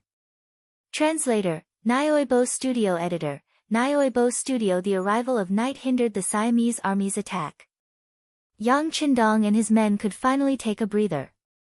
When they returned to the barren hills and were panting, new casualties were reported. 5th Master Lu Division had less than 4,000 soldiers left. Even the Black Cavalry had less than 800 men left. Even the Black Cavalry had lost more than 200 men. This showed the cruelty of the battle. Their deaths will not be in vain. Their deaths laid the foundation for our greater victory. Their deaths were worthy, and honorable. Yang Qindong said and did so at the same time. He requested for a list of all the soldiers who died in the battle to be given to him. All of them would be treated as martyrs so that their families and loved ones would be taken care of. To paraphrase Yang Qindong's words, we cannot let the heroes bleed and shed tears. We cannot let their souls not rest in peace. We must let them pass away peacefully without any worries or scruples.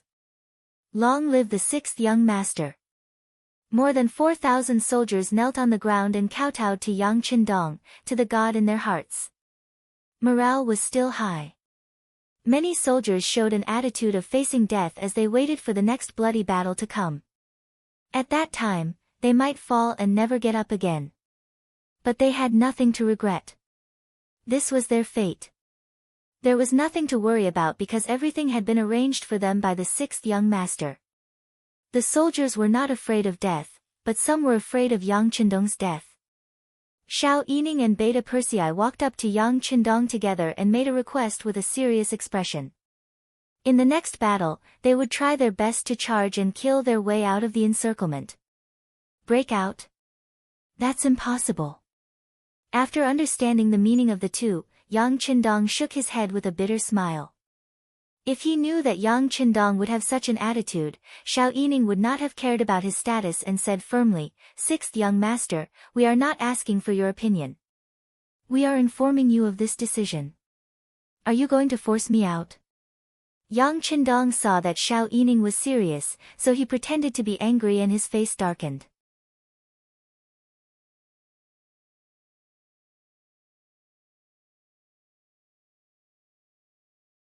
Chapter 1035. Don't blame Commander Xiao, this is also the opinion of all of us in Longwei. Our duty is to protect your absolute safety.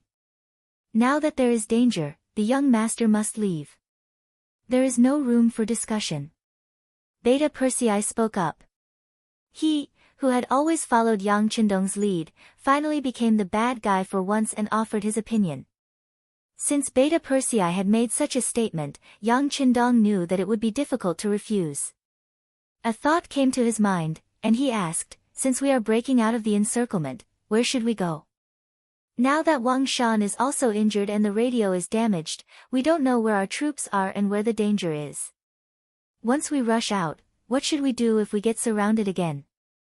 At that time, our reinforcements won't even know where we are. What should they do then? Won't it be even more dangerous? When the battle was at its cruelest, the telegrapher Wang Shan also joined the battle. However, because his strength was limited, he was killed and carried back. Not only that, but the radio was also damaged and could not be used for a while. Yang Qindong could naturally solve all of this. For example, he could take out another radio from the warehouse and then send a report to the outside to inquire about the situation. However, he did not do so. He also wanted to see what the other armies would choose to do when they did not hear from him. This was often the best time to test people's hearts. He did not expect that this method of testing others would become an excuse. It was an excellent excuse to not be forced to break out of the encirclement. Beta Persei and Xiao Yining only thought about how to ensure Yang Qindong's safety and did not think about what to do after they got out. Now that they were asked this question, they did not know what to say. However, Yang Qindong still had a relaxed smile on his face and said, well, you have to believe in yourselves and our army. I promise that as long as we can hold on, the reinforcements will arrive by tomorrow at the latest. At that time, it will be time for us to fight back with all our strength. The reinforcements will arrive tomorrow? Beta Persei and Xiao Yining looked shocked. At the same time, they also had a question to ask. How did Yang Qindong find out about the radio station without it? However, they wouldn't say anything like that, nor did they dare to say anything. Yes, the reinforcements will arrive tomorrow. Yang Qindong said as if there was something important. Of course, he wouldn't say that he was just guessing. In fact, he didn't know where the reinforcements were. Everything was just a guess. He just wanted to cheer everyone up so that they wouldn't lose hope. If the reinforcements did not arrive the next day, that would be easy too. They could just push it back by one day. After all, the effect of the pep talk would take effect. Others did not know that this was all a guess. Looking at Yang Qindong's confident demeanor, Beta Persei and Xiao Yining retreated with joy. Then, the news that reinforcements would arrive after a day of defending spread, and morale rose again. Tong Si did not know when the reinforcements from the 5-star army would arrive. However, he had a feeling that they were not far away. It had been more than 10 days since the attack on Suwang City and the Barren Mountain. The 5-star army should have made their move by now. If he couldn't take down Yang Qindong, he was afraid that he would lose this great opportunity. Not only that, he might fall into a passive position. The number of 5-star army in the Barren Mountain had been determined. There were less than 10,000 people. However, he had led hundreds of thousands of troops to fight for many days. So far, the number of dead and injured had reached 70 to 80,000, but they still hadn't been taken down. A 5-star army of nearly 10,000 people was already so powerful. What if another one came? He didn't dare to think about what the consequences would be. Pass down the order. Have a good rest tonight and attack with all your strength tomorrow morning. No matter what, we must take down Yang Qindong. Also, all the battalions must be prepared for a sneak attack. Once the enemy comes, they won't be able to return. Tong Si didn't choose to attack at night. He was worried that once the 5-star army broke through in the dark, their vision would be affected. In order to not let Yang Qindong escape, he had to make the decision to let the enemy rest for another night. Yang Qindong, who was at the foot of the Barren Mountain, didn't know that the Siamese soldiers wouldn't attack tonight. Late into the night, there was still no movement from the enemy. Yang Qindong finally said, "Did you see that? The enemy has already expected us to break through, so they didn't choose to attack at night. Okay, now everyone can have a good rest." Beta Persei and Xiao Yining both had bitter expressions. They knew that if they broke through during the day, the danger would be greater. After all, the Barren Mountain had been completely surrounded. It wouldn't be an exaggeration to say that not even a bird could fly out. Even so, they could only place their hopes on the reinforcements that would arrive tomorrow. Will there really be reinforcements? Who will they be? This question appeared in the hearts of many people, but no one asked because it was tantamount to questioning the 6th young master's words. This was a political issue. Yang Qindong leaned against a boulder and slept for the night. In his dream, he saw his wives and little Lele. He saw little Lele happily hugging his neck and kissing him on the cheek. He also saw First Madame Hu Yan, who was already pregnant. When he carefully leaned his head over, he first heard the faint sound of the baby breathing. Then, it became louder and louder, until it became a very loud dong, dong, dong, trembling sound. It seemed that at this moment, the earth was trembling with it. Young master, while he was in a daze, Beta Persei's voice suddenly sounded, and then his body shook. Yang Qindong instinctively opened his eyes, and Beta Persei's wide-eyed face appeared in his line of sight. Seeing that Yang Qindong had woken up, Beta Persei said happily, "Young master, you're really amazing. The reinforcements are here, the reinforcements are here. The reinforcements are here." Yang Qindong was also shocked by this news, and when he wanted to say something, the sound of armored horses trampling on the ground entered his ears. He finally knew where the sound in his dream came from. It was precisely because of this that Yang Qindong's eyes widened. How many reinforcements are here? Which team is it? I don't know yet, and I can't see clearly, but it should be the reinforcements. Young master, look, the Siamese army that was about to attack has become chaotic. Beta Persei pointed to the distance at the foot of the Barren Mountain and said reasonably. Binoculars. Yang Qindong said as he took the binoculars from Qiu Vi, the captain of the first guard company, and looked at them. Ha, the reinforcements are here, and they seem to be very strong. In this case, immediately inform the entire army to prepare for a full counterattack. We need to attack from the center and attack from both sides. Looking through the binoculars, Yang Qindong saw the commotion in the enemy camp, and at this moment, he was extremely excited. He did not think that the Siamese army still needed to put on such a show at this time. Faced with only half the number of people, and his condition was not very good, they could attack with just a burst of energy. It was meaningless to put on such a show now. In fact, the reinforcements were indeed here, and it was the 1st Cavalry Division that had arrived. After removing all the burden, Tian, who led the main force of the 1st Cavalry Division, 9,200 people, and traveled more than 400 miles in one day and one night, arriving at the barren mountain outside Suwon City. Seeing that the sky was about to brighten, Tian, who gave everyone an hour to rest, and then said to the 5 regimental commanders, "If there are no major changes, the 6th young master is on the barren mountain in the distance. This battle will be the time for the 1st Cavalry Division to show the strongest combat power. I hope everyone can do their best, because all the 5-star army is watching us, because the 6th young master is on the barren mountain, watching us. Is everyone confident?"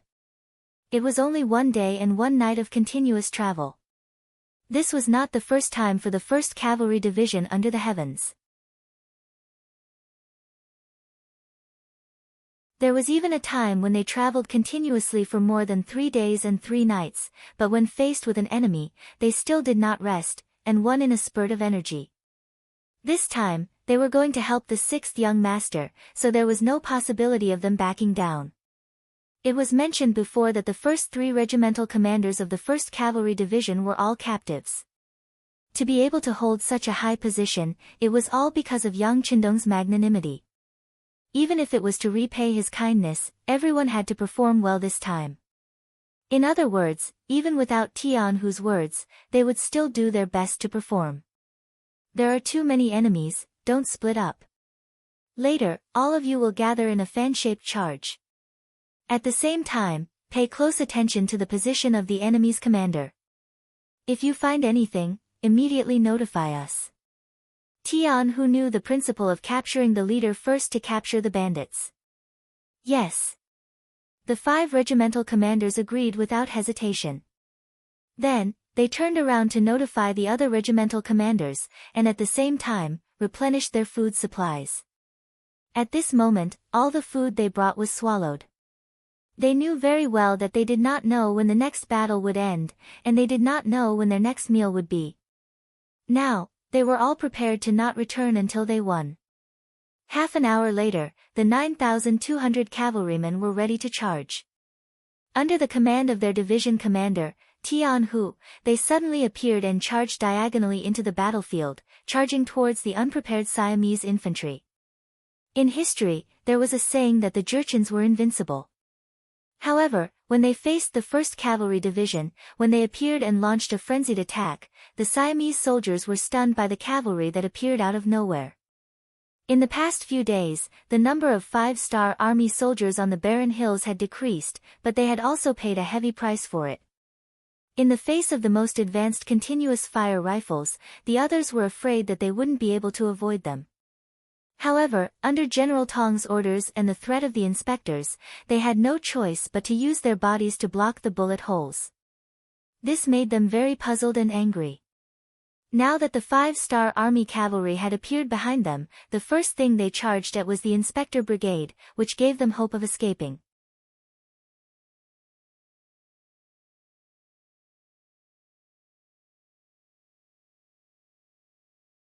Chapter 1036. Although the reward was high, one had to be alive to claim it. After witnessing the power of the 5-star army, the desire to claim the reward faded. It was only because they had no other choice but to make this choice. Now that they had a chance to save their lives, the Siamese soldiers, who were already demoralized, turned their swords around and ran away. Yes, they ran. Faced with the sudden appearance of the world's #1 cavalry division, most of the Siamese soldiers did not even have the courage to fight. They only knew that the only way to survive had been opened. All they needed to do now was to follow the flow and escape with their lives. With such a mindset and such a general trend, the #1 cavalry division in the world didn't encounter any resistance at all. There were even many places where the enemy retreated like the tide before they even arrived. The speed at which these people fled was actually not much slower than their warhorses. What should we do? The 4th Regiment commander, Bai Shuang, was riding beside Tian Hu. How about this, Regiment Commander Bai, you lead your men to the barren mountains and report our plan to the 6th young master. I will lead the others to continue the pursuit and try to kill the enemy's general. Tian Hu hesitated for a moment before he spoke. Okay, I will do it now. 4th Regiment, come with me. Bai Shuang nodded and left with the order. Leaving Tian Hu behind, Bai Shuang led the rest of the cavalry and continued to charge forward. During the process, they kept waving their swords and killing the enemy. Blood and broken limbs were scattered all over the place. On the barren mountain, Bai Shuang arrived with 1,900 cavalrymen. From afar, he saw Yang Qindong riding on a white dragon, waiting for the battle. Immediately, he leaped off his horse and ran a few steps towards Yang Qindong. Student Bai Shuang is late. Sorry for startling you. Bai Shuang was once a student of Yang Qindong's academy. He was not personally taught by Yang Qindong, so he could not be called a teacher. However, it was not wrong to call him Dean. Ha, it's Regiment Commander Bai. Has the world's 1st Division arrived? After seeing White Shuang, the last trace of suspicion that the Siamese soldiers were putting on an act disappeared.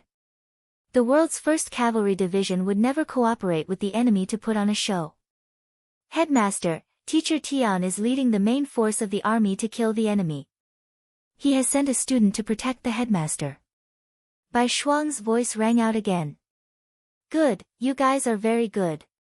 I'm very pleased that you're fast enough. However, you've already killed your way out, so how can I just watch from the sidelines? Men, follow the young master and charge out.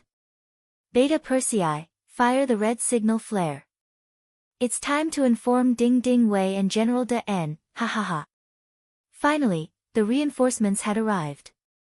Now, it was time for him to shed his blood.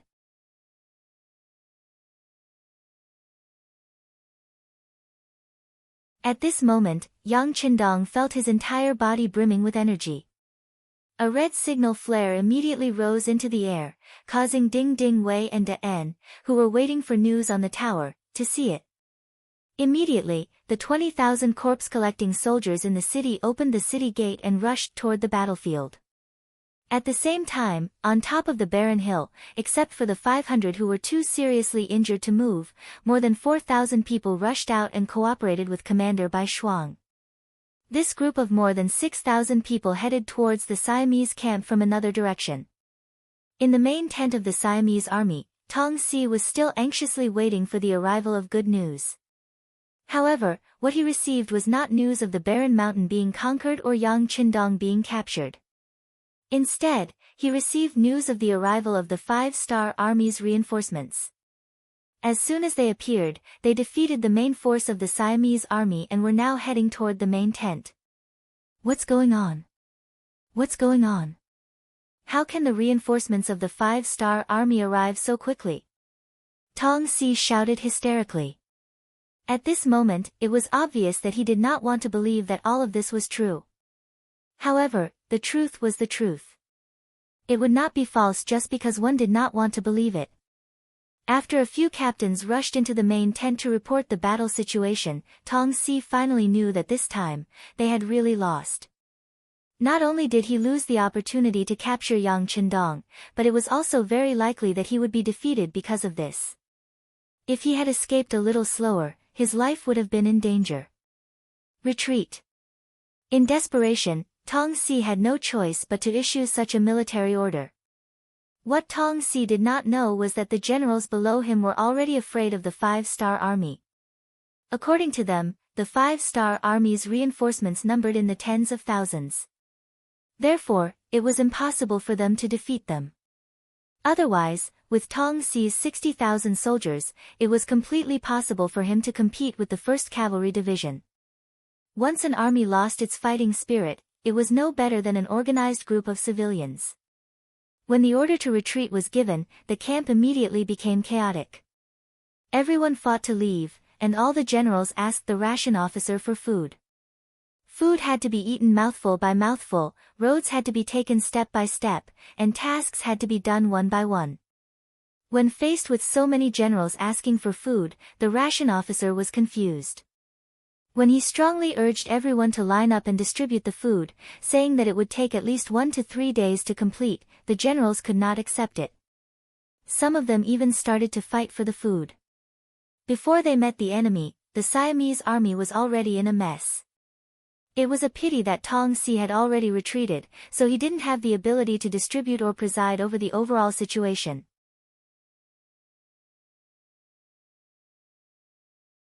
When the 1st Heavenly Cavalry Division arrived at the main camp, all they saw was a mountain of rations that had yet to be distributed.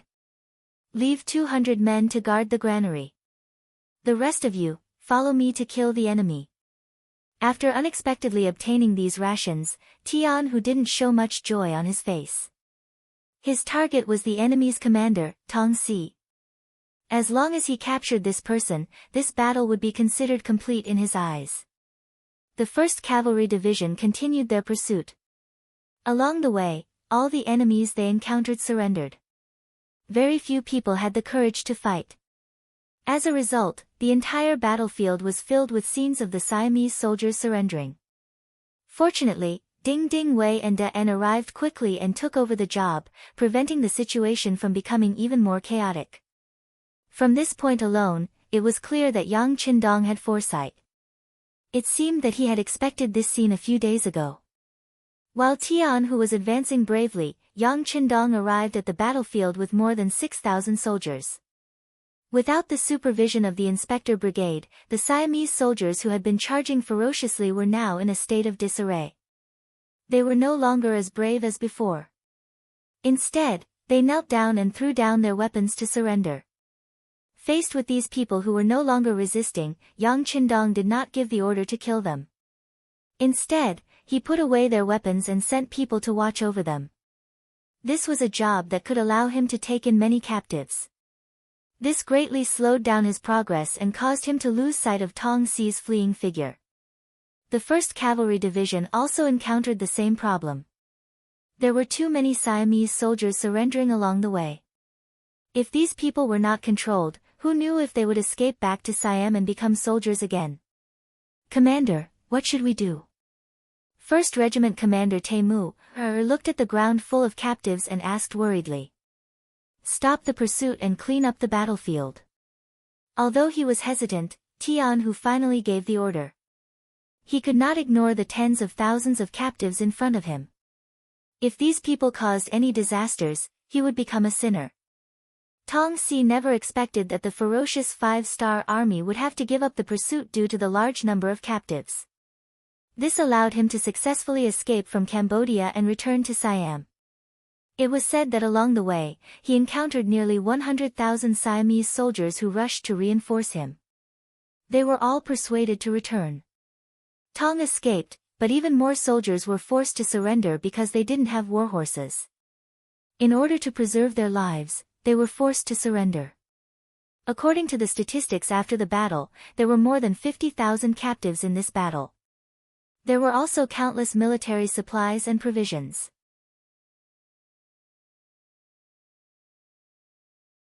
The battle to defend Suwon City and the danger of being surrounded by barren hills was finally resolved. It seemed like they had effectively blocked the attack of the Siamese army and the 5-star army had turned the tables. However, in Yang Qindong's view, this was far from the end. This was just the beginning. In front of the city gates of Suwon City, there were corpses covered in white cloth. A total of 4,854 soldiers of the 5th Division and the Black Knights had died. At this moment, they were all lying here. Many of them could not be found for various reasons. The only things that were covered were the items they used daily. Revenge. Revenge! Revenge! The entire city gate was filled with shouts. They were all soldiers of the 5th Division. This time, they had lost half of their division and were almost crippled. Everyone was suppressing the anger in their hearts. There were less than 800 Black Knights and Dragon Guards left. They stood to the left and right of Yang Qindong. None of them made a sound, but from their eyes, which revealed their armor, they were filled with intense killing intent. It was obvious that they were also extremely sad at this moment. Good, then we will take revenge. Men, bring the prisoners here. Yang Qindong said in accordance with the soldier's voice. After the order was given, 4,854 Siamese soldiers walked out under the escort of the 1st Cavalry Division. These people were all prisoners of war, and they were the kind that did not admit defeat. Even in the prison camp, they were still shouting about their identity as Siamese soldiers. They were still shouting that one day when they returned to the army, they would come back to Cambodia and teach the 5-star army a lesson. Yang Qindong didn't have time to do their ideological work. He didn't even mention the matter of re-education through labor. It just so happened that a large memorial service was going to be held for the dead comrades. These people were put to use. They were tied up with ropes one by one and brought out like sugar-coated haws. There were nearly 50,000 Siamese prisoners outside the city. There were hundreds of thousands of people in Suwon City who watched this scene. They watched as the 4,854 prisoners of war were brought out. They watched as Beta Persei used his naturally loud voice to recite the names of the dead comrades.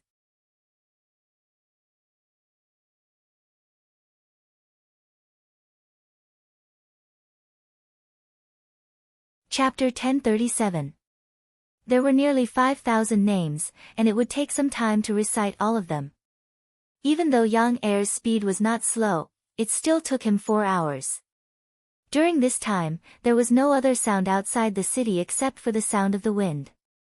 Everyone was listening attentively, as if every name that was called out was imprinted in their hearts. When the last name was read out, in front of everyone, Yang Qindong raised his right hand and said loudly, invading without a reason, a life for a life. Today, these people are sentenced to death and will be executed immediately. Guards, kill! Kill! More than 4,000 soldiers of the 5th Division shouted in unison. Kill! Nearly 800 Black Cavalry soldiers shouted in unison. Kill! 10,000 soldiers of the 1st Cavalry Division shouted in unison. Kill! More than 200,000 people on the city gate tower shouted in unison. The sound of killing shook the heavens, and nearly 50,000 Siamese prisoners trembled in fear. Some of the more timid ones could no longer stand and fell to the ground. Under the sound of killing, 454 Siamese soldiers were executed. Their mouths were gagged in advance, so when they died, they did not make a single sound. No one knew if they had admitted their mistake at this moment, or if they wanted to continue cursing. But these were no longer important. What was important was that they were dead and could no longer pose any threat to the 5-star army. Since ancient times, many people had said that killing prisoners of war was an ominous thing. But this time, when Yang Qindong ordered the prisoners to be killed, no one made a different sound. Firstly, they were not prisoners at all. They were just enemies who had temporarily lost their ability to fight. Secondly, the souls of the 5th Division, especially the Black Cavalry, had to be avenged. These people should have died on the battlefield long ago. It was not a bad thing to make use of them. The machete fell, and 4,054 heads fell to the ground. Nearly 50,000 Siamese prisoners had completely lost their will to fight. At this moment, they suddenly understood how precious life was and how lucky they were. With the deaths of these people, the 5-star army became even more famous. Everyone saw the attitude of the 5-star army towards the dead. It was said that not only the direct troops of the 5-star army, but also the Cambodian soldiers who died in the battle and the civilians of Suwon City who participated in the resistance against the enemy received a handsome pension. It was said that Bugnam of Gojoseon had promised that the families of these martyrs would be given jobs. In other words, he was not only responsible for the dead, but also for the living. As soon as the news came out, the number of people who signed up to join the army in Cambodia increased by several times. Many young men were still complaining that the appearance of the 5-star army had broken the peace of their lives. However, when they saw the attitude of Yang Qindong towards the civilians of Suwon City, their mentality changed. They realized that Bugnam of Gojoseon really treated them as his own people. He was really working hard for them to have a better life in the future. On top of this, there was only one more condition, which was to respect the Han people. So what? When did ordinary people have the final say? When did they ever enjoy real freedom? There was only one more Han Chinese above them. As long as they acknowledged this point, they would be able to live a better life and obtain more freedom. So why not? No one liked being born inferior. However, when the general trend was like this, there was nothing they could do to change it. In such an environment, being a soldier to defend the country could give them a new hope. They even had the opportunity to raise their status and bring glory to their ancestors. So, what reason did they have not to do it? In fact, as early as the moment the Phnom Penh dynasty became the province of Cambodia, some policies about Yang Xia had been spread. However, most people did not believe it. Today, Yang Qindong used facts to teach everyone a lesson. This kind of doubtful thoughts finally disappeared, allowing more people to see the difference between the 5-star army and making more people envious. There were also more people who launched practical actions and began to sign up for enlistment. Ding Ding Wei and De En told the good news to Yang Qindong. Then, they looked forward to it. They were happy about the change in the people's views. Although they were former officials of the Phnom Penh dynasty, they could still see who treated the people better. Yang Qindong really wanted to let the people under his rule live a happier life. With this, they should support him.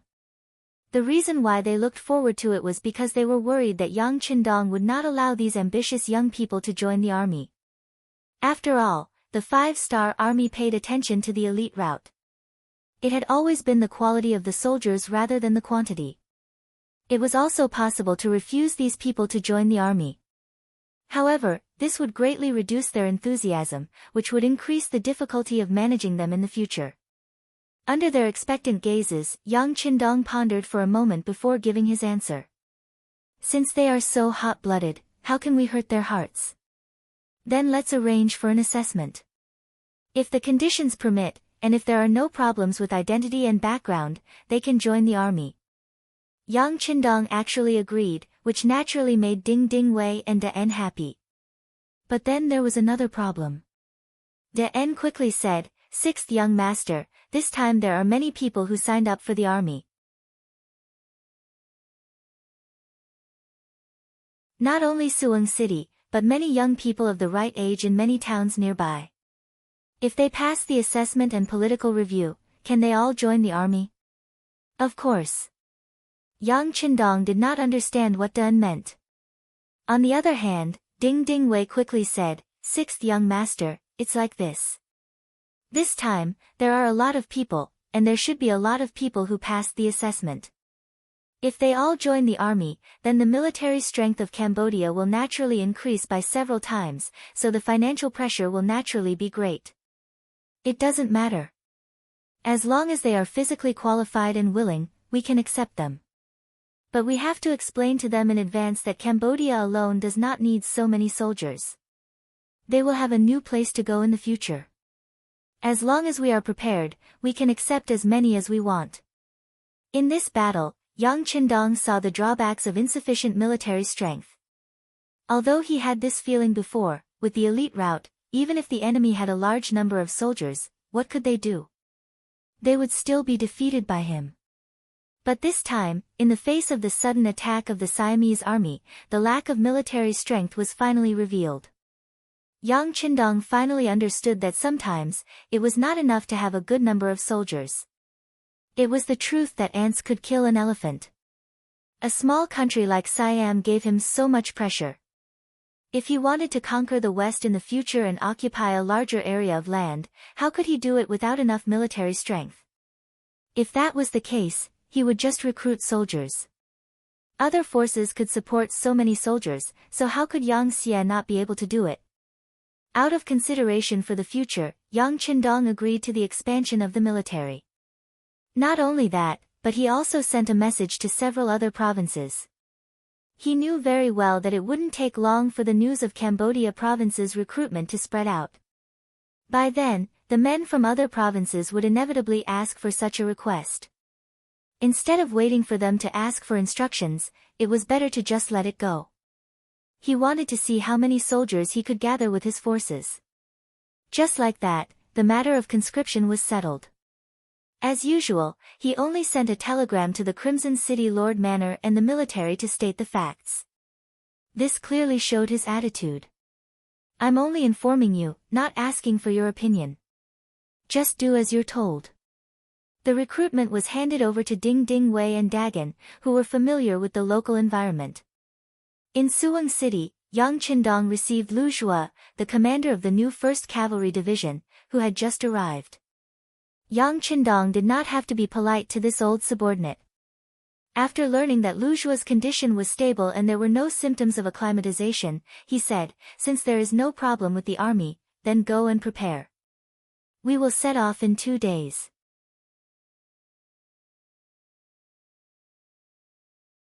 It is time to seek justice from Siam. The king of Siam was in Bangkok. General Tong had already fled in defeat.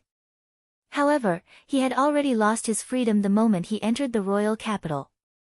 He was captured by the king's guards who had been waiting here for a long time and locked up in prison. This time, Siam King Ili Chi believed Tong's words. He sent an army to reinforce the eastern front. He even sent out the few cannons he had. However, in the end, he did not manage to capture Yang Qindong, but the news of the army's defeat. Since the matter had failed, someone had to take responsibility for it. Tong naturally became the culprit. For this matter, Ilikui found Prime Minister Hammond and personally announced his decision to behead Tong Si. According to him, if a general lost a battle, he had to be punished, especially when the 5-star army's counterattack was imminent. If he did not deal with Tong, the other generals would not do their best. In the end, they would lose the battle and flee back to the capital. Hamad had a different view on the king's order. From his point of view, when the two armies were at war, it was not auspicious to kill one's general. It would only disappoint the other generals. But since it was the king's order, he had to obey. Therefore, he arranged for someone to go to the dungeon and announce that Tong would be locked up and executed after the battle. From his point of view, since it had to be done, it was best to delay it as much as possible and not let the bad news spread. Tong, who was only one step away from success, was locked up in the dungeon and waiting to be executed after the battle. If he had known this would happen, it would be hard to say if he would have escaped back to the royal city. What Tong didn't expect was that even though he was about to die, the 5-star army didn't let him off. He fainted after consuming a meal, and when he opened his eyes, he was already out of the dungeon. He couldn't believe that someone would spend a huge sum of money to buy him out of the dungeon.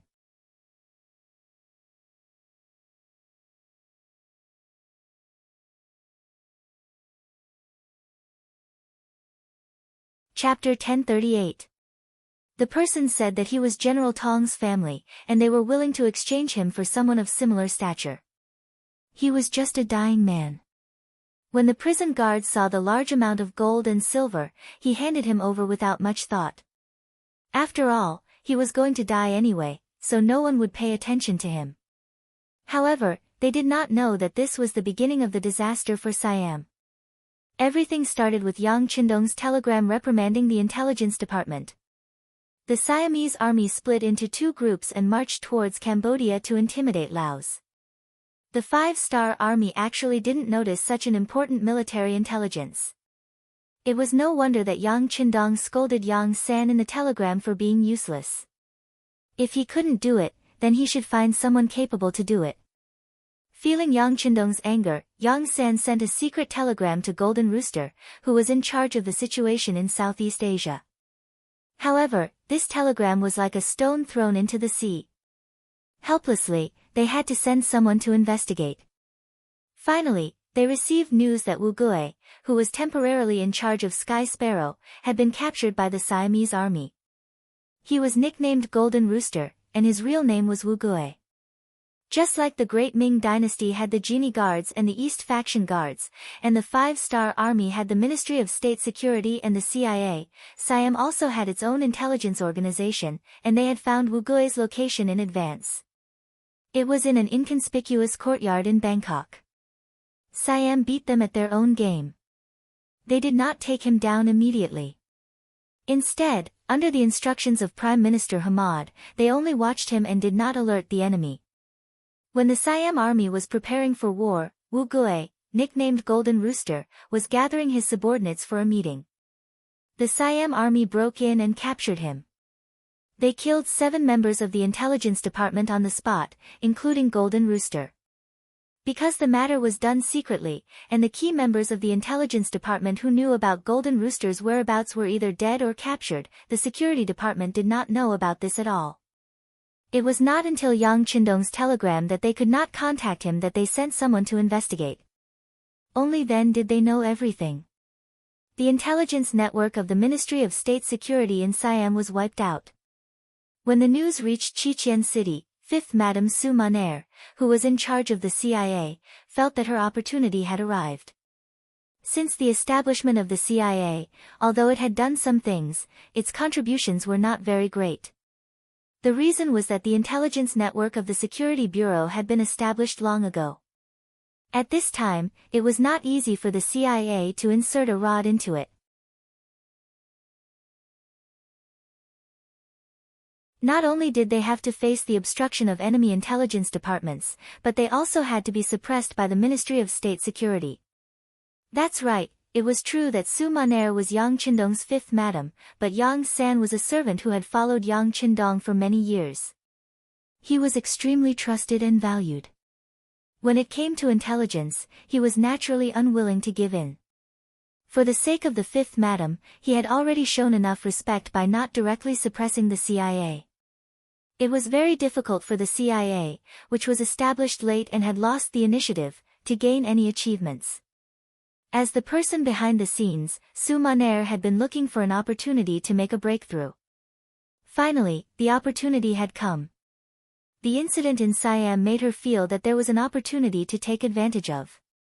Immediately, she sent out a very clean female intelligence member, nicknamed Qingxi, to secretly go to the capital of Siam.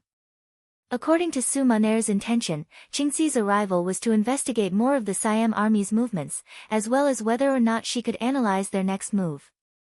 After Qingxi arrived, she learned that General Tong had returned to the capital through buying information with a large sum of money.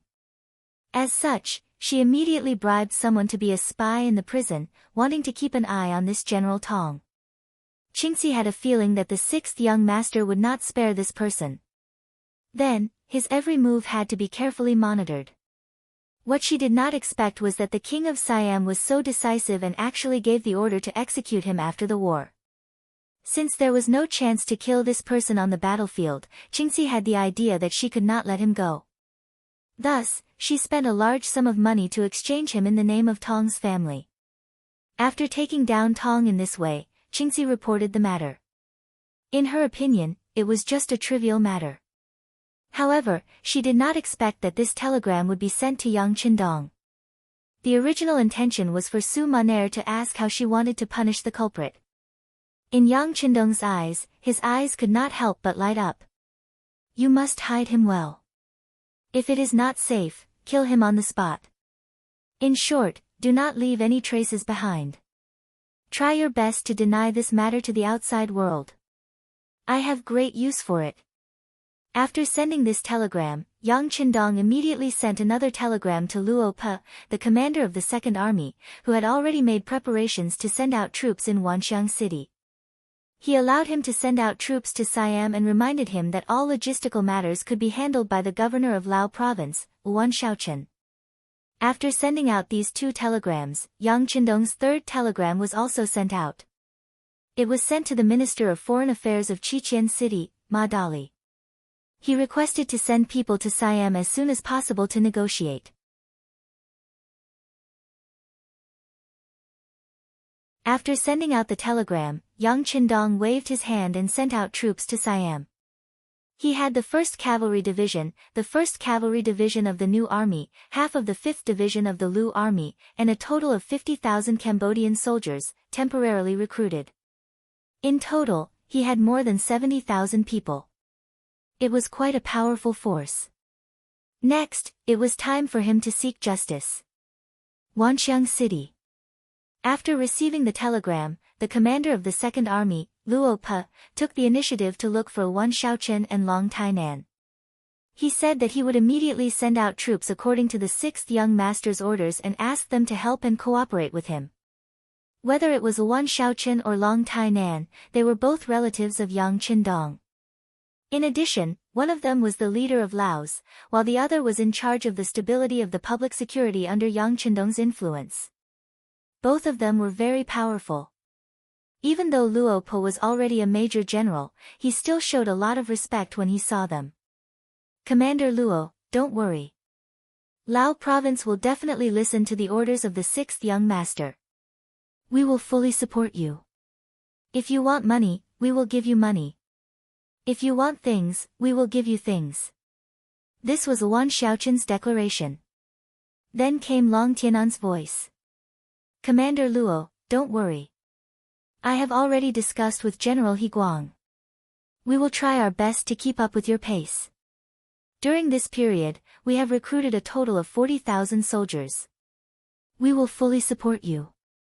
After more than 10 days, while the situation in Suwon City was worrying, Wan Shaoqian and Long Tainan did not stay idle. After they reached a common goal, they did something very bold without being able to contact Yang Qindong. That was to recruit soldiers on the spot.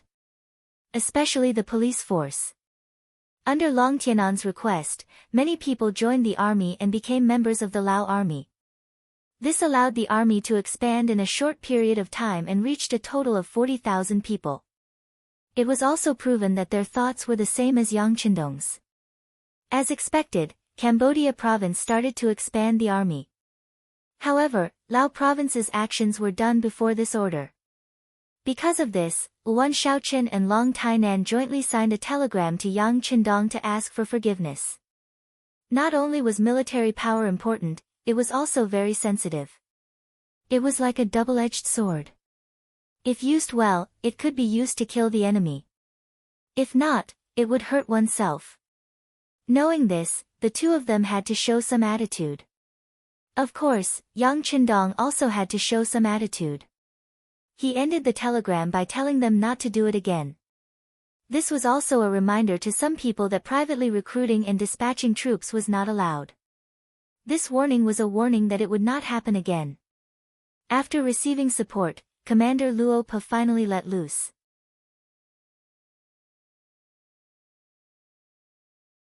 Other than the 7th Division who remained in Vietnam to stabilize the situation, the 2nd Division and the 6th Division moved out. They suddenly left Wanxiang City and charged towards the Siamese camp outside the city. Following behind these two divisions were the 40,000 newly recruited Lao army soldiers. They were made up of young and strong Lao army soldiers who had yet to get used to each other. At this point, the North, South, and East 5-star armies started to retaliate against Siam. On the north was the 2nd and 6th divisions led by Luo Pe, as well as the 40,000 Lao soldiers, a total of 67,000 men. On the east was the 1st Cavalry Division led by Yang Qindong, the 1st Cavalry Division of the new 1st Army, half of the 5th Division and 50,000 Cambodian soldiers, a total of 74,000 men. On the south was the 1st and 2nd Divisions of the 1st and 2nd Divisions of the 1st C Division. They had a total of 17,000 soldiers. Among them, C's 2nd Division, Zhao Changchao, had already captured Pearl Island, later known as Phuket Island, cutting off Siam's southern road by land.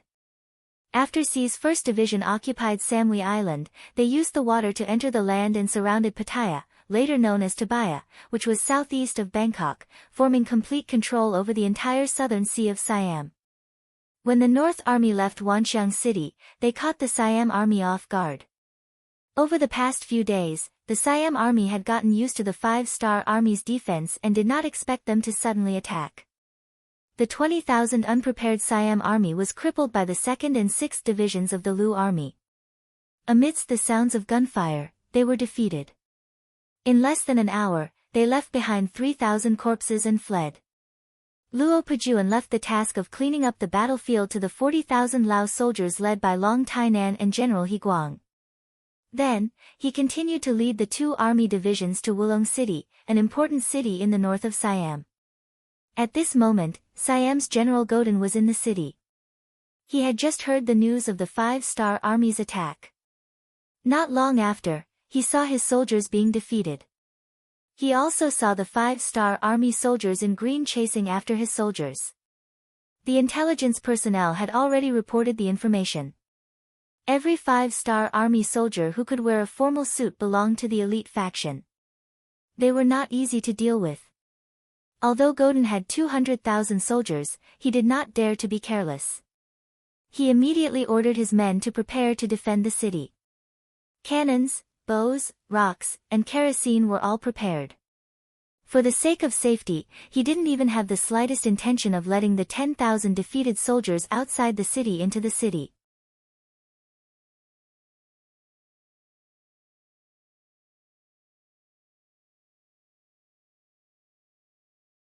Chapter 1039. If they didn't open the gates, they would only lose 10,000 soldiers. Once they opened the gates, the main force would be in danger. With the city's defense and the 50 cannons, they might be able to inflict heavy damage to the main force of the 5-star army. General Gordon was ambitious. This time, he wanted to use his actions to humiliate the 5-star army. He wanted to tell them that the Siamese army wasn't like the Tsang Lan army or the Phnom Penh army. They were capable of fighting. While Gordon was waiting for the enemy to approach the city, the 5-star corps stopped moving. They took out their 100mm mortars and aimed at the city tower. Gordon was waiting for the enemy to approach the city so that he could destroy one of them with his cannons. The 5-star corps stopped moving. They took out their 100mm mortars and aimed at the city tower. Looking down from above, Gordon saw that the 5-star army stopped moving when they were 5 miles away. He didn't understand what they were up to. He didn't have to wait for long before reality told him the truth. Luo Po ordered the cannons to open fire. The mortar cannons could fire up to 13 li away. Using Wulong City, which was only 5 li away, as a target, it was as easy as playing a game. A total of 40 cannons rained down on the city walls, causing blood to splatter everywhere. Gordon, who was waiting for the enemy to approach, didn't expect the enemy to open fire from such a distance. His cannons could only fire up to a distance of 1,000 meters. This caused him to subconsciously limit his vision. Then, amidst the explosions, he was knocked to the ground by the shockwave. Fortunately, the soldiers beside him were very diligent. They pushed General Gordon to the ground. With 1 dead, 1 heavily injured, and 2 lightly injured, Gordon was safe and sound. He only lost his hearing temporarily. Not only Gordon, the Siamese soldiers on the city tower also lost their hearing. Other than the buzzing sound, they couldn't hear anything from the outside world.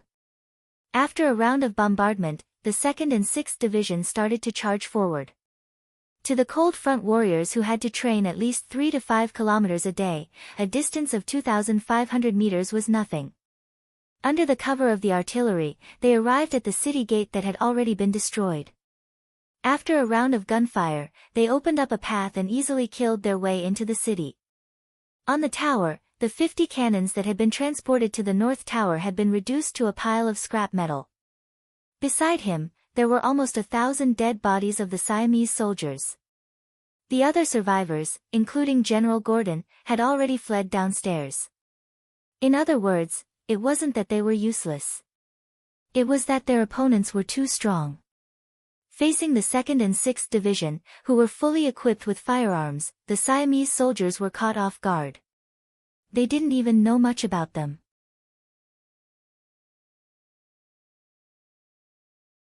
Thus, they suffered a great loss in the first battle. The 200,000 soldiers of the Siamese army retreated like fish in the sea. It could be said that human potential was infinite. With the mentality of saving their lives, the Siamese soldiers retreated so quickly that the five-star army couldn't catch up to them. Except for a few who managed to catch up, the main force of the Siamese army fled south. After the victory of the first battle, they killed and captured 30,000 Siamese soldiers. Wulong City was handed over to the Laotian army. After a simple rest, Luo Yin led the two divisions and continued south. The news of the defeat on the northern battlefield quickly spread back to Manga City. In the palace hall, King Yi Li Qi showed an expression of disbelief, and asked a very idiotic question in front of all the civil and military officials: what is the five-star army doing? Are they going to destroy Siam like they did to Lansang and Golden Rim? Proud people would always magnify their own strengths for no reason, but at the same time, they would also magnify their enemies' weaknesses. In Yi Liqui's eyes, Siam was the strongest army in the world. Perhaps it was a little weaker than the five-star army, but they had their own strengths. How could they be bullied so easily? Yi Liqui's shout attracted a lot of discussion in the palace. Then, Prime Minister Hamad stood up and said, "Your Majesty, the five-star army is coming. Looking at the fate of Lansang and Golden Rim, we must be prepared for a war. Sure, let's fight. Who's afraid?" Siam had just entered the era of big cities. In comparison, its politics were clean and the people were loyal. Its strength was not weak. This was also where Yi Liqui's foundation lay. Before the war, Yi Liqui had found Hamad and a few other important officials. After a discussion, they agreed that the five-star army was not strong enough to destroy Siam. In other words, even if they lost the war, they could just lower their heads and give some compensation. The possibility of the country being destroyed was still very small. It was because of this point that Yi Liqui agreed to send troops. He wanted to take the five-star army by surprise and reshuffle the cards in Southeast Asia. Now it seemed that it did play a role in the early stages. They even surrounded Yangqindong. At that time, victory was so close. Unfortunately, Tong Si did not take advantage of this opportunity. In the end, he missed out on victory. Since they could not win, they had to think about how to stay in an invincible position. Considering the plan prepared before the war, Prime Minister Hamad continued, "Your Majesty, I request to send a message to the five-star army to negotiate. Please allow it." Approved. Yi Liqui had to nod and agree. Unless he was prepared to fight to the death with the five-star army, he could only negotiate and use this method to quell the flames of war.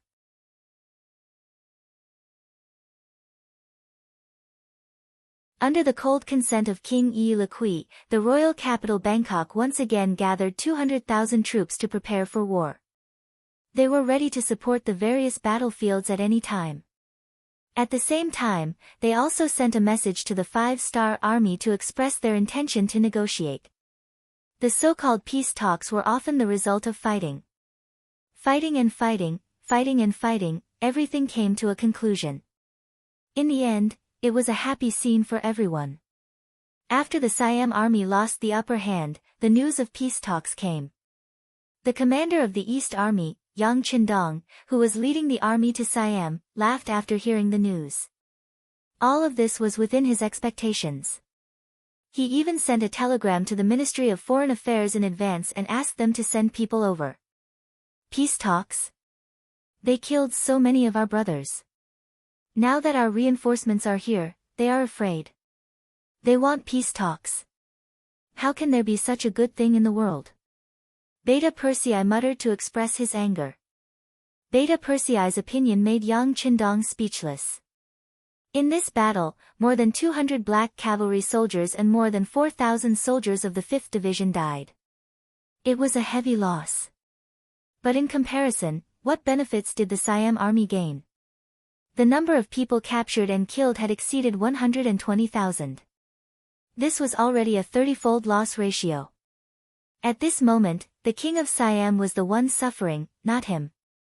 But then again, the lives of the five-star army soldiers were very important. How could it be compared to the Siam army? From this point of view, Beta Persei's words were not wrong. That's right. It's impossible to talk about peace and let this matter slide. This time, we are determined to get Siam. Yang Qindong's attitude was very firm. Beta Persei's eyes lit up when he heard this. However, Yang Qindong's next words made Beta Persei a little confused. But based on the information we have, Siam prepared a full 800,000 soldiers before this battle. So far, we have destroyed about 200,000 soldiers. There are at least 600,000 soldiers left. Beta Persei, tell me, with our current strength, can we defeat them? Yes, 600,000 is. Beta Persei stopped mid-sentence. This was 600,000, not 60,000. The total number of soldiers of the 5-star armies, even if the average Ping were to be included, they would only have around 150 to 160,000 men. Even if they wanted to destroy the enemy, they still had to split up their forces to defend the cities that they had occupied. Beta Persei did not speak, and Yang Qindong did not intend to ask any more questions. Instead, he looked thoughtfully in the direction of Siam. A bold plan was formed in his mind again. This plan could be expressed in a very simple way. There were only 4 words: training troops on the battlefield.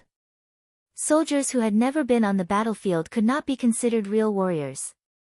This was true for ordinary soldiers.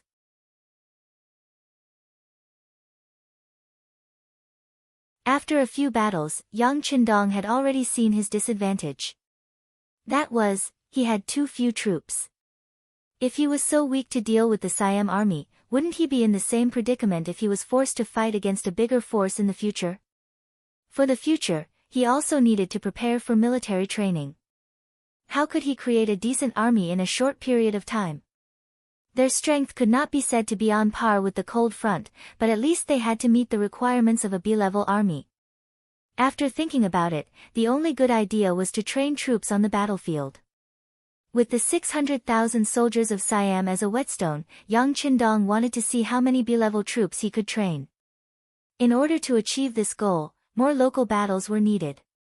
That was to say, how to fight the Siamese army continuously and make them send out their troops without getting angry became the most important thing. Thinking about it carefully, it seemed that the best way was to talk while fighting. That was why he was so optimistic and hopeful about the upcoming negotiations between the two sides. Before Yang Qindong had to wait too long, someone from the Ministry of Foreign Affairs came. It was their minister, Ma Dali. Yang Qindong was somewhat surprised by Ma Dali's personal visit. He was the Minister of Foreign Affairs, who stayed in Qiqian City to preside over the overall situation. How could he come out so easily? Seeing the obvious doubt in Yang Qindong's eyes, Ma Dali smiled bitterly and said, "Sixth young master, for the current Ministry of Foreign Affairs, the most important thing is the war with Siam, so I came in person." You're tuning in to the Blissful Bookshelf YouTube channel. We're so grateful for your support, and don't forget to subscribe to join us on this incredible journey through captivating stories. Your generosity through donations truly makes a world of difference, as it's the primary source of revenue that allows me to expand and enhance this channel for you. Thank you from the bottom of my heart for being a part of this adventure.